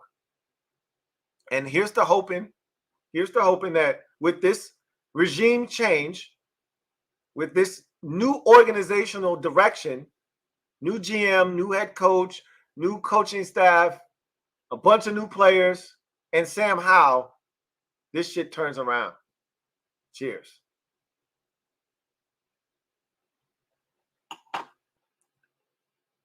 Video channel. Thank you for the super chat. Greatly appreciate you. Video channel writes, EB should make a move over to Bishop Sycamore. Seen too much with his lack of feel in game and in crucial situations. It ain't that hard. I've stressed this before many a times. I don't really think that football is as hard as some people make it out to be. I think some people overthink coaching and they make this shit a lot harder than they need to. I get it. You're playing against the defense, and this isn't Madden, and it's not as easy as we try to make it seem. But I think they make it a lot harder also than it needs to be. That's my personal opinion, though. Again, who am I? But that's just how I feel. I don't think this shit has to be as hard as they make it out to be. It's not rocket science.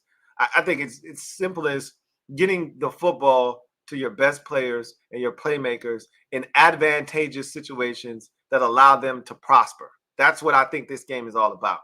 And how do I go about doing that? What's the best means for me to accomplish that? That's what I would be looking to do. You know what the Dolphins did? Is they took Tyreek Hill, who was already dangerous and hard to defend, and they put him in positions where you can't guard him. He's in motion. Well, you can't jam him.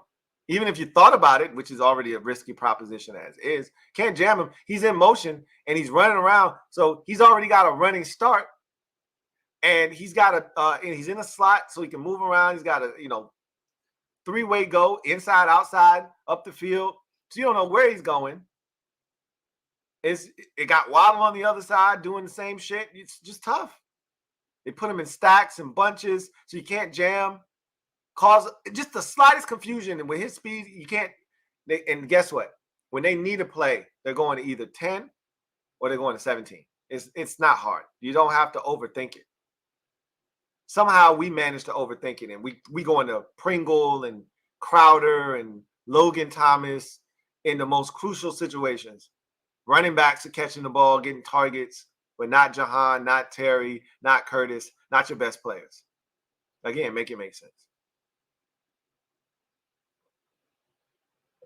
Juan Gotti talking sports.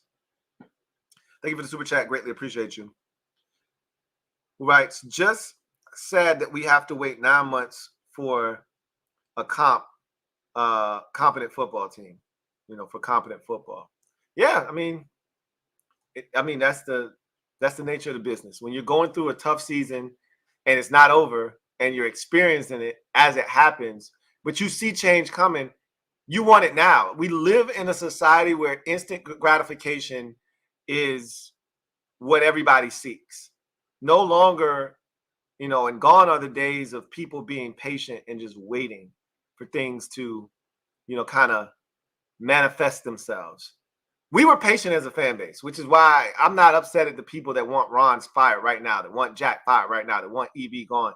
Because you've sat through the Ronald Rivera era for 4 years and listened to him tell us that it takes 4 years to change a culture. You listen to him say, hey, we just need a quarterback. Last year, he sat at the podium, looked us in our face, and when he was asked, why are the other teams in the division good and you're not, he said quarterback.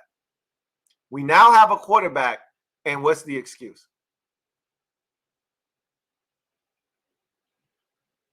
Yeah, it sucks.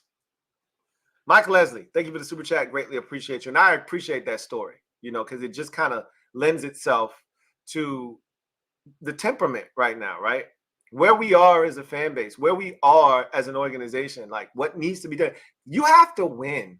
You got to instill hope back in these fans. It's tough watching your team get their brains bashed in every week.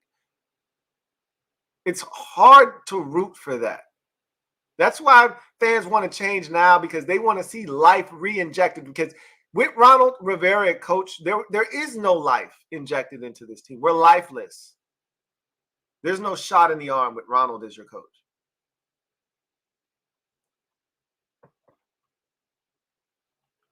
Mike Leslie, thank you for the super chat. Greatly appreciate you. Double up. Thank you for doubling up. Who writes, P.S. Want more Washington fans to talk trash? With when's the prediction on when they will be a top team again? LOL. I don't want more Washington fans to talk trash.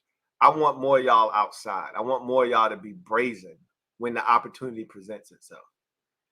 even earlier in the year when we didn't know we were trash yet, when there was still like good football to be played. Yeah, and now and again, we have PTSD, and so a lot of y'all was like, nah, I'm gonna just wait to see. I've been here before. I can't fall for the banana in the tailpipe. And I was hyping y'all up. I was putting the battery in y'all back. Hey, nah, F that. I was trying to speak it into existence. That's me trying to be that optimistic Louie T and drive y'all to be something that I want us to be. I want us to be good. I want us to have our chest stuck out. I want us to walk in a room and immediately people start whispering and talking about, hey, here comes that badass again. Right? I want us to be that team. I want to be throwing alley hoops into the damn Salvation Army bucket. I want to be eating a turkey leg with 6 minutes to go in the game. I want to be kikiing on the sidelines. I want my defensive coordinator pumping his fist because this guy just got his 5th pick 6 of the damn season. I want that shit to be us. But it's not. And I can try to speak it into existence as much as I want. But until things change fundamentally at its core, hey, what good is picking up flowers? What good is picking up weeds? In my past life, I was a merchandiser. You guys know that already. And one of the things I would instruct people on was how to build a healthy and establish a healthy lawn.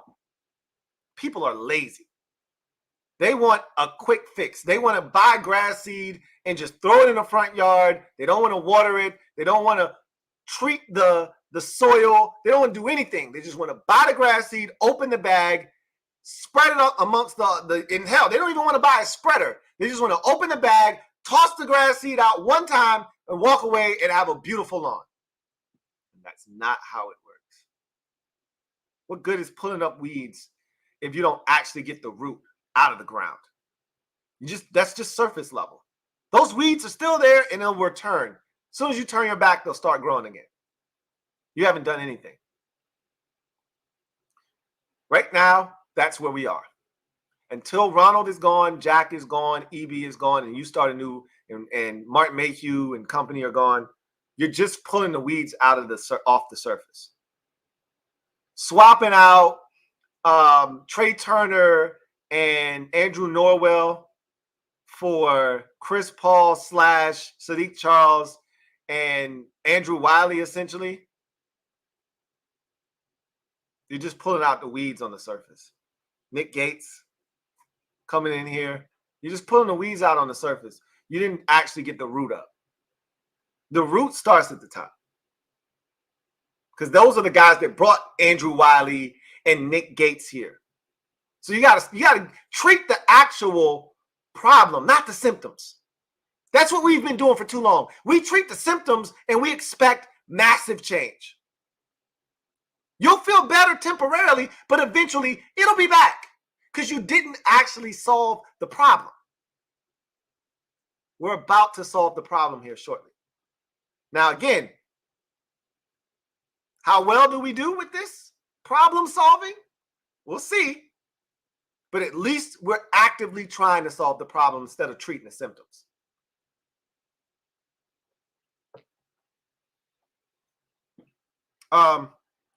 Lorenzo Simpson, thank you for the super chat. Greatly appreciate you. Thank you for being a member of the MOBB. Zoe writes, 94 and 93 need help on the outside. Shaking my head. I thought those guys played one of their better games of the season today, especially considering there's no more Sweat and Young. This is the first game that I thought they actually tried to do something. They didn't get to that, but they attacked aggressively the line of scrimmage. They played on the opposite side. They got tackles for loss. They impacted early downs and put Dallas in some tough situations. Dallas had a lot of 3rd and longs in this game. And a lot of that is credit to the defensive line for holding up against the run, playing the run aggressively. And that starts with Jonathan Allen and Daron Payne, who I thought did a pretty good job of that, setting the tone.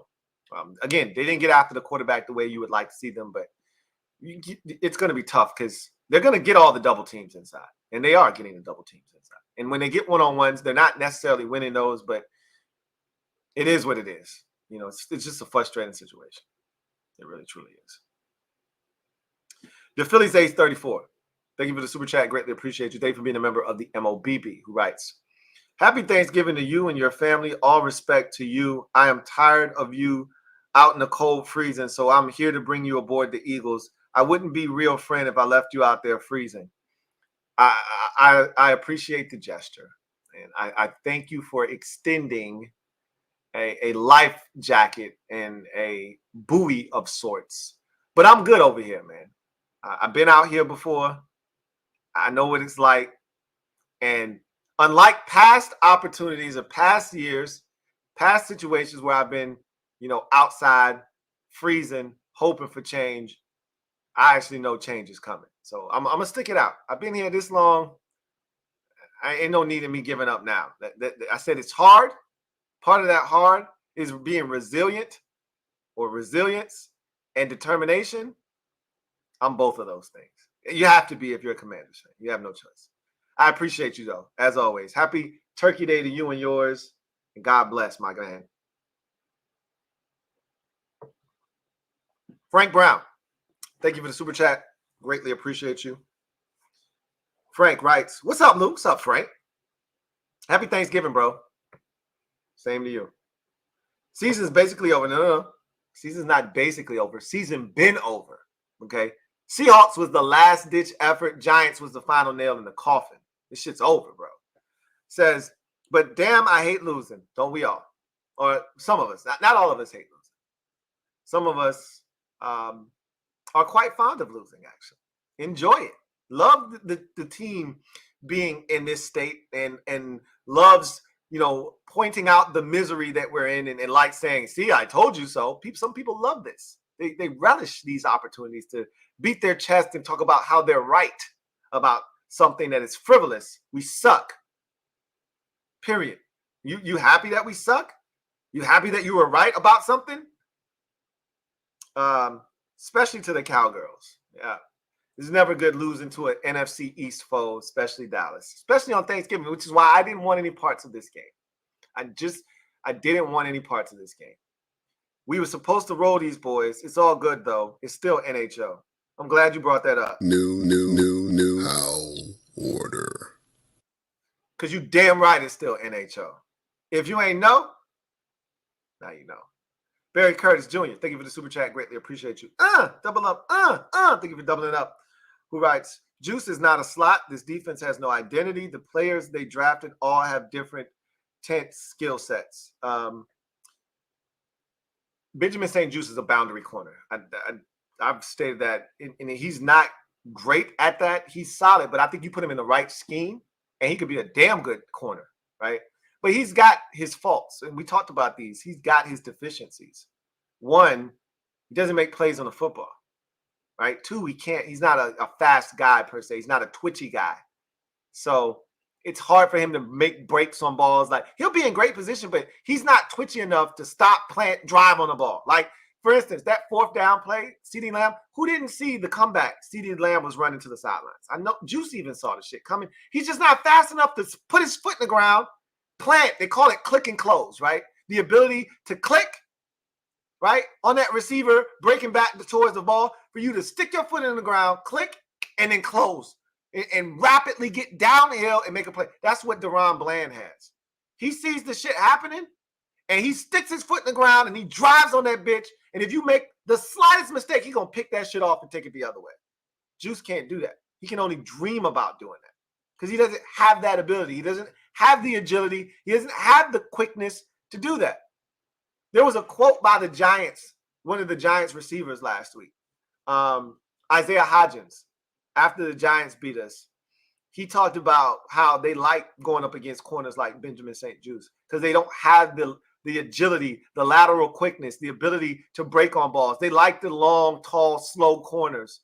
Those guys might be hard to, get down the field on because of their length or this, that, and third. But, in those situations where it requires, coming out of a break quickly, getting to the ball, giving them a move, they like that. Because they don't think guys like Benjamin St. Juice can cover them. And they're right.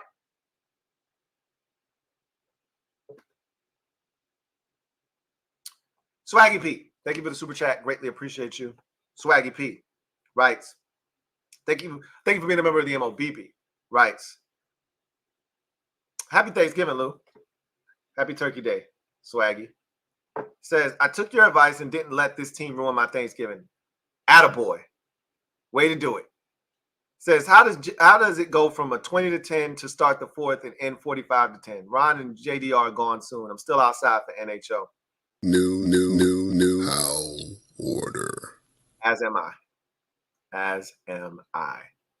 That's the same thing that happened in the Buffalo game. It went from 16-0 to 37-0, like that. And when the dam finally breaks and you finally let the rope go, we did what we did in the Buffalo game. We let the rope go.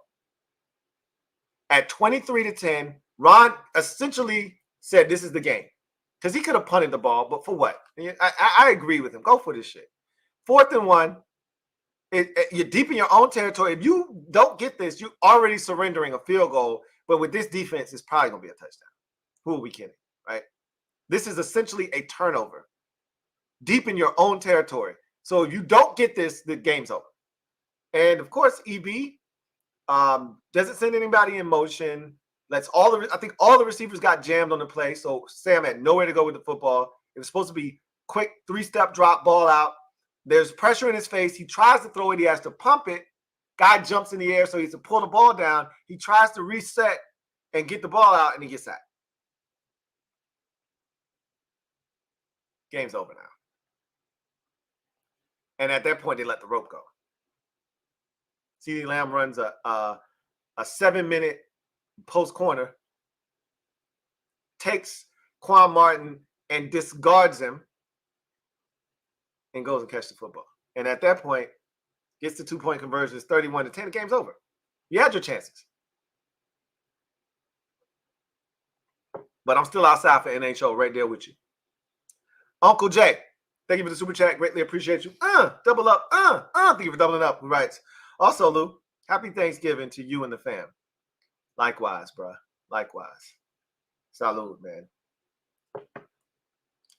D-Dog62. Thank you for the super chat. Greatly appreciate you.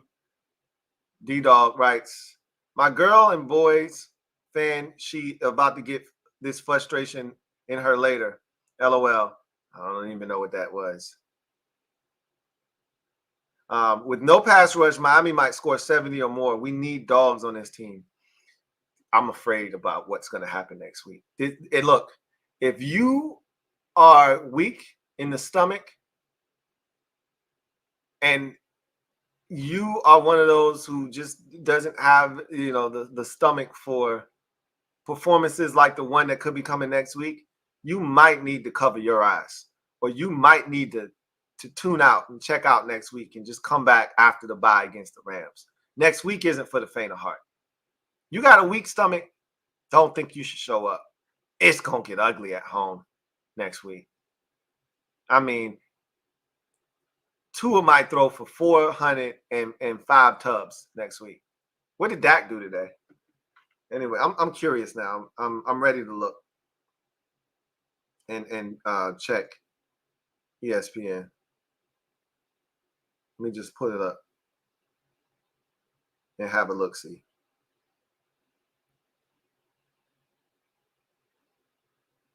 All right. Let's see. So, Daiquiri. Sam threw for 300 on the dot in today's game. He was sacked 4 times, obviously threw the pick 6. Curtis did have 100 yards. Hell yes. Our second 100-yard receiver of the season. Curtis did the damn thing. I'm glad he was rewarded with a 100-yard game. So we at least broke those 2 streaks for the Cowboys. They had to surrender the 300-yard passer or 100-yard receiver all season long. We got both in this game. If there's small moral victories, you take them anytime you can get them. They suck. Moral victories suck. But that's what we're reduced to at this point, right? Dak threw for 331 and 4 touchdowns. Jesus. He killed us in this game. Big time. Anyway, He was really good. I got to give him credit. He was really good.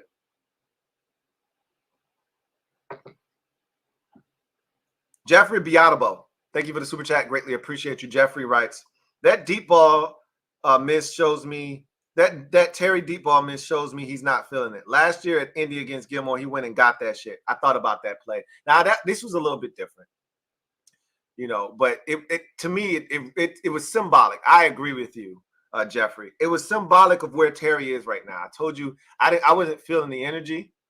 Like, Terry's a dog.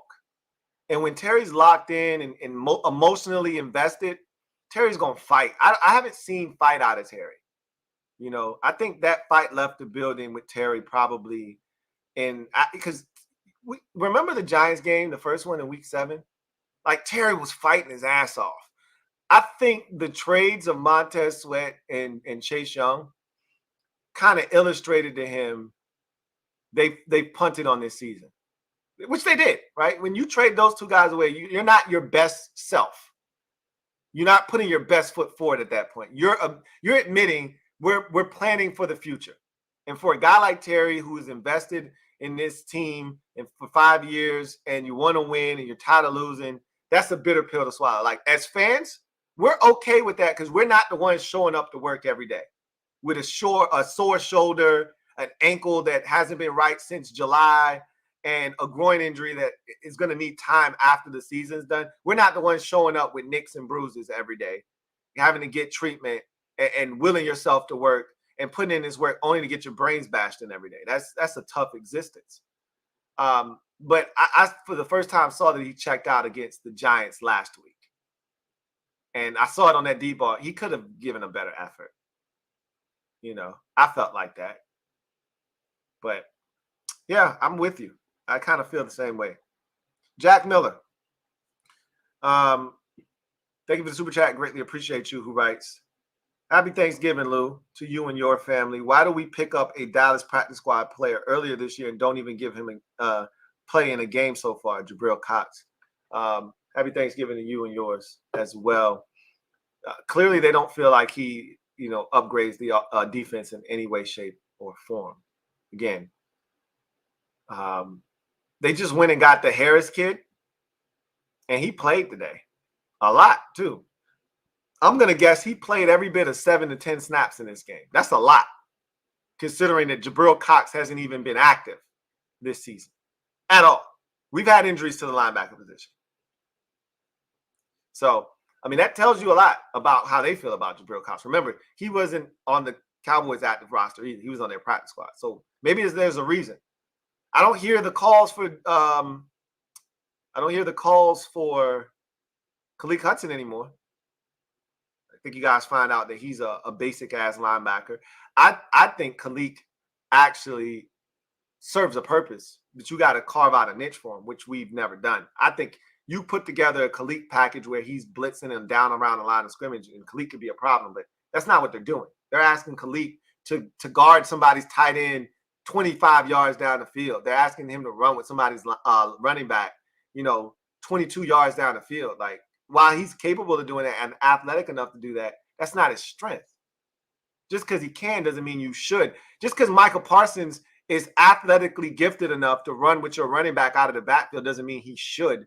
His best football is when he's going after the quarterback, when he's attacking the line of scrimmage. So that's what you should do with him. I feel the same way about a guy like Khaleke Hudson, but they don't do that. So I don't know. I can't speak to why Jabril Cox hasn't gotten any opportunities.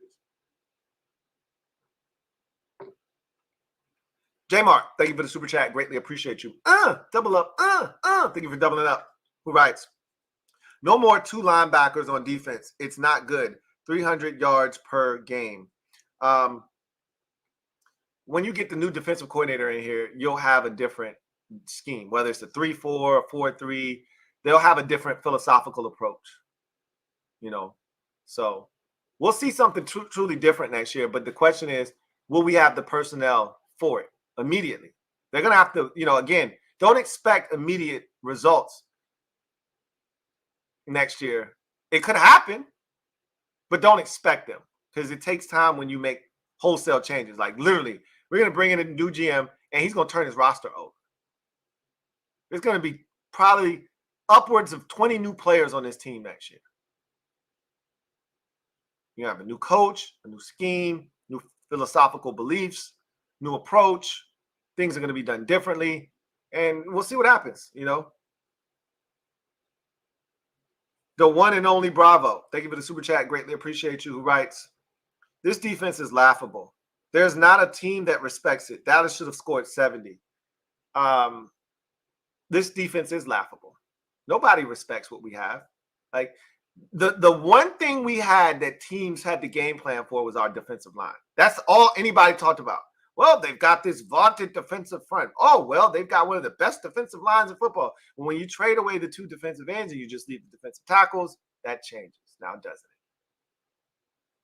There's nothing that scares you about this defense. None of our corners scare you, even though I think Kendall Fuller is a damn good football player. People don't even really attack Kendall Fuller. They just go after Juice. They'll go after Forbes. They go after Juice. If Danny Johnson's in the game, they attack him. They attack the safeties. They go after Quan Martin and Percy Butler. But rarely do you see 29 being attacked. Rarely. Why? When I can just go after the other guy. Frankie, yo, thank you for your generosity. Thank you for being a member of the MOBB. Thank you for gifting 5 memberships. Greatly appreciate you. Can't thank you enough for the blessings, the gift that keeps on giving. Thank you for the gift. Frankie, yo. John Perez, thank you for the super chat. Greatly appreciate you. My guy, JP, writes, I'm not even going to get upset. There's no reason for it, JP. That's growth. That's what we call that. Growth. These coaches and this defense is just comedy at this point. The players have mentally checked out. Time for a change. That's growth. That's called growth, JP. And I love it from you. Now, I know that next year, this time with a new coach and new players and et cetera, if we have a bad game, you'll be right back ready to fire everybody. But I like where you at right now. This is where you should be, because don't give the energy that is unnecessary, because it's not going to change anything at this point, right? So I like that. Anthony P., thank you for the super chat. Greatly appreciate you. Thank you for being a member of the MOBB, who writes, I would fire JDR tonight on principle alone. I still want to know who you would hire as a defensive coordinator. Who you going to put in that position? With Steve Russ, the linebackers coach? Jeff Scanina, the defensive line coach? Like, who's calling your defensive plays? I'm not, and one of those guys could do it, I would assume. Like, these guys know ball. I just don't know who you would put in that position. Right? But if they fired any of these dudes, other than EB, I don't think you can fire EB at this point. For what? But the rest of these dudes, if they fired them, I wouldn't have any issues with it. None whatsoever. Red Wing 01. Thank you for the super chat. Greatly appreciate you. Thank you for being a member of the MOBB. Double up. Thank you for doubling up. Who writes, I'd be shouting like a salty truck driver like usual, but tonight was just resignation. Honestly, glad my family didn't have to see me like that, because game day me and normal me are two different people. Happy Turkey Day, Lou. Happy Turkey Day, Red Wings 01. Yeah, it's no reason for you just to show off and show out in front of your family. I've been there, done that. It's not a pretty scene. My wife saw me do it once. I wasn't proud of it. She never lets me live it down. It's just not a good headspace to be in when you allow this team to take you somewhere that you don't need to be in front of those you love. And I've done that. And I'm being serious. It might sound like I'm being funny right now. I'm dead ass. Like I told you, I don't drop the F-bomb. That's not my thing. Maybe 3 or 4 of those a year, and those are usually strategically planned. Like, this is for effect. You need to know that I'm that upset right now. I dropped the biggest F-bomb. It was on a Thanksgiving night, as a matter of fact, with this team against the Giants. We played at home against the Giants in a game that was meaningless for both teams. We both sucked, and we beat the Giants in a garbage game like 16-7. And they did something stupid in that game, and I literally screamed out, what the? And my wife was like, and my dad is sitting there. My dad doesn't give a shit, And my wife looks at me like, oh, my God, what is wrong with you? And my wife's got a mouth like a sailor. It's not like my wife is all holier, than thou. My wife's mouth is way nastier than mine, but she just didn't, never seen me like that, and she didn't expect that from me, especially at my parents' house. And I didn't expect that from myself, but this team brings that out of me sometimes. I told myself I would never allow myself to get like that again. Because I got kids and shit now. They're looking up to me. You know, I want them to like this team, but I also struggle with the fact that I don't know if I want them going through this. My son loves football now. And, you know, I had to teach him, hey, we're Commanders fans in this house. You know, you don't know the first library book he brought home? I think I told this story in the podcast already. I won't get into it tonight, but he brought home a Dallas Cowboys book from the library. I said, son, that's not allowed in this house. Go put that back in your backpack, and you go to school tomorrow, and you take that back to the library. Those are the bad guys. These are the bad guys, Dad? Yes, those are the bad guys, along with the Eagles and the Giants. And he never forgot that. You know what? Maybe I need to just let him pick his favorite team. Maybe he doesn't need to go through this shit. If Snyder was still the owner, I probably would say, son, just like whatever team you want to like. Now that we got new ownership, I think change is coming, and I'm going to try to rear my son to just keep hope alive. Maybe we'll rear another generation of Washington fans in this house, and he'll pass that down to his kids, who will pass it down to their kids, and maybe they'll actually get to see something that we might not get to see, which is a Super Bowl victory here. For some of you, you've never seen it. I got to see it. I just want another one. And another one. And another one. But anyway. I'm glad you behaved yourself in front of your family. Brian Zorro 5. Thank you for the super chat. Greatly appreciate you. Right. Is it illegal to get under shotgun on 3rd and short? It should be. But that's a league-wide epidemic. Right? Watch the NFL. See how many teams get in gun on 3rd down, and you'll be amazed.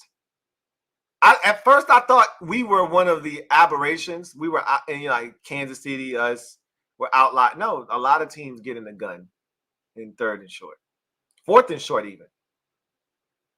But EB gets a lot of his principles from like watching Kansas City on Monday night.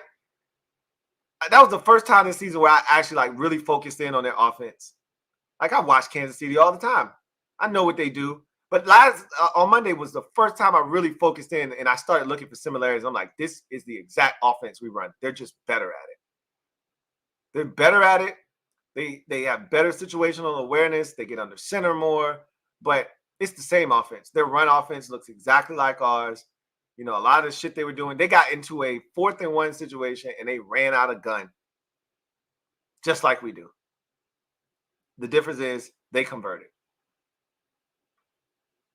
So it should be illegal. Kevin Bailey, thank you for the super chat. Greatly appreciate you. Kevin writes, this is the worst Washington D I've ever seen. Can't think of another one in all my 40 years of life. Somebody said it to me on social. This is the worst pass defense they've seen in Washington. I was like, nah, this is not true. I've seen much worse defenses. Some of those Jay Gruden defenses, are you kidding me? At one point, we were the worst 3rd down defense in the history of the NFL. And it wasn't just 3rd and 4s and 3 convert. Teams were converting. Remember when we couldn't get a stop on anything north of 3rd and 12? It'd be 3rd and 15 and we give up 17. It'd be 3rd and 24 and we give up 26. You don't remember with that defense? We had plenty of those defenses under Jay Gruden. Are you kidding me? We've had way worse defenses than the one we have right now. Way worse. I feel like if you make that statement, unless you've been, and you're 40, so you've seen those defenses I'm referring to. If you're young, then no, you might not have seen those defenses. You're 40, dude. You've had to have seen worse defenses. I think you're being a prisoner of the moment right now. You're frustrated. We've seen some bad defenses here, bro. I mean, defenses that couldn't bust a grape. This defense isn't good, but Dallas wasn't beating us 45-10 in the 3rd quarter. This was a 20-10 ball game with 11 minutes to go in the 4th quarter. We were in this game. They gave us opportunities in the second half. Our offense didn't take advantage of it. I guarantee you this doesn't get to blowout status if the offense takes advantage of one of those 2 stops in the second half, in the 3rd quarter in particular. I guarantee, even if we kick a field goal and it's 20-13, I guarantee you the dam doesn't break the way that it did. And look, I'm not trying to defend it. This defense sucks ass. Okay, I told you, if we don't win another game this season, it wouldn't be shocking because this defense isn't any good. Every week, I told you last week against Seattle or 2 weeks ago against Seattle, I'm not picking us to win, not because this offense isn't capable, but because I don't think this defense is going to be able to get a stop. It proved to be why we lost the game. Last week against the Giants, they got 9 sacks and still gave up explosive plays to stop calling him that, Tommy DeVito. 246 yards and 3 touchdowns to a guy that was barely getting by as an NFL starting quarterback. He was about to be out of the league. As a rookie, he was that bad. And we gave him life. Yep, you can cite the 6 turnovers. Doesn't matter. You still don't have to give up touchdowns to the Giants offense. Nobody else is, but we did. I don't care about the turnovers. Dallas could have turned it over 6 times. I guarantee you the Giants don't score 31 points. Guarantee it.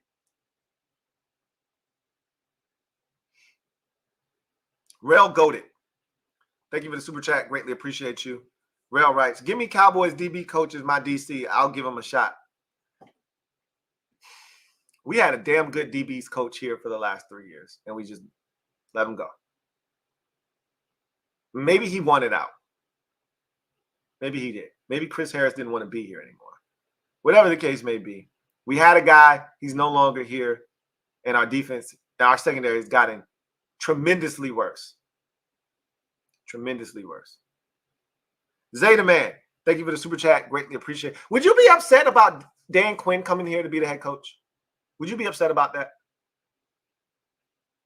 I thought about it watching him in this game and the energy he brings. I liked him when he was in Atlanta. I don't want a defensive-minded coach. I've been adamant about that. That hasn't changed. But I just wanted to know, I'm curious. Would you be on board with that? Is that something that would pique your interest, Dan Quinn coming here and trying to turn this defense around? Obviously, he'd need some pieces, and he'd get right to work getting guys in here that fit his scheme.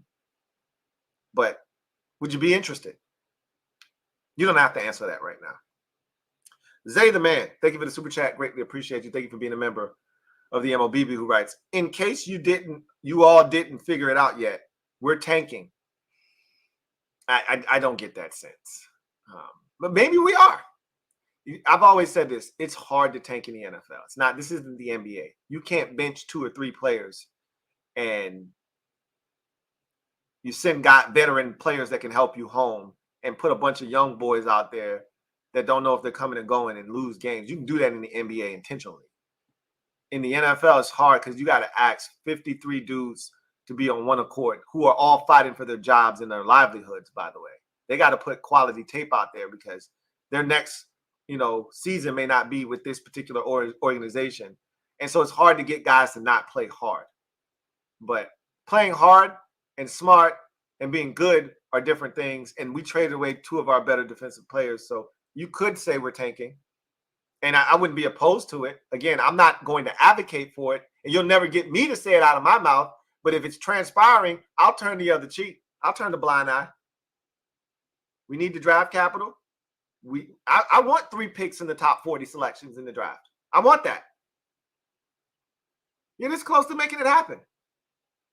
I'm all on board for the 7th pick in the draft, the 35th pick in the draft, and the 39th pick in the draft. I'm on board for that. I'm ready for it. Sign me up, coach. I'm not advocating for it, but if it comes my way, Birdman hand rub. Yes, indeed.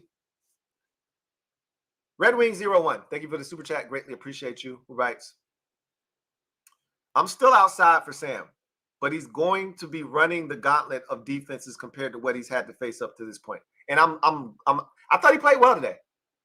Considering the circumstances, I thought he played well.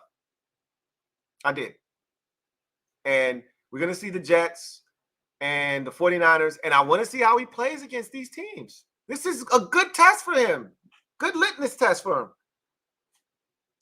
You got a bad offensive line, a receiving core that is bringing back diminishing returns tight end group that at this point is lifeless and doesn't really bring and offer very much value to the team.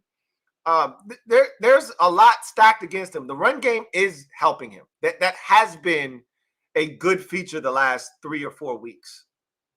Just the running backs in general. Especially Brian Robinson, has provided him with some much needed help. I like what I saw from Sam today. Hate the pick six, but I thought, all things considered, I thought he played well. Thought he gave us a chance, Thought he gave us a chance for about 3 1/3 quarters. Jensen Richards, thank you for the super chat. Greatly appreciate you.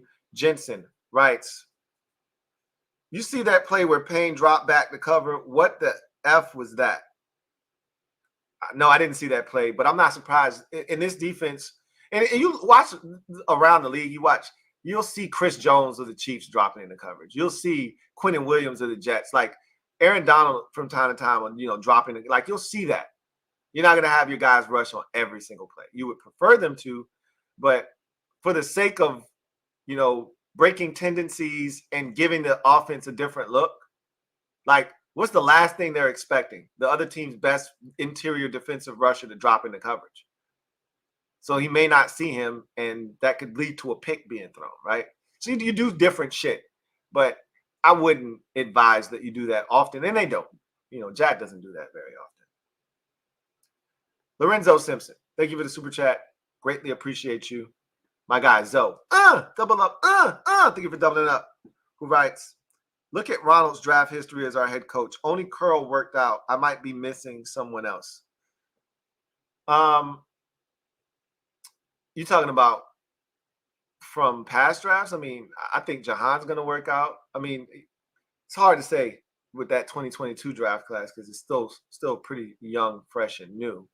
But I think Jahan's going to be a damn good player for us. Brian Robinson already has proven to be a damn good player for us. Same with Sam Howell.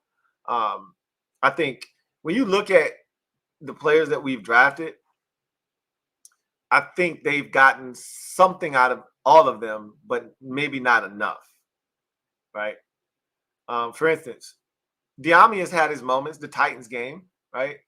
He's had some big plays, the play against Seattle 3 weeks ago, right? He's had some plays, right? That catch against the Eagles before the end of the first half, last week's week 10, like, I bring these things up because they're significant.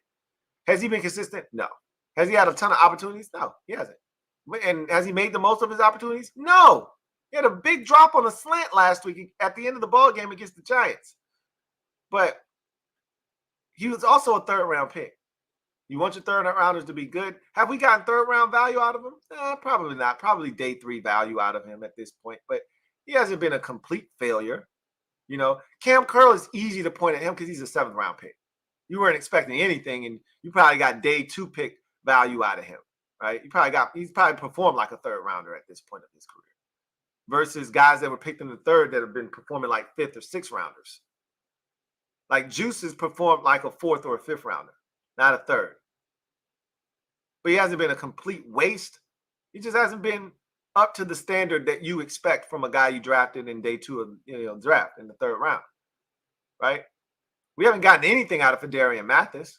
That feels like a wasted 2nd-round pick. But I digress, Hard to say that he's the only guy that's worked out, but I get what you're saying at the same time.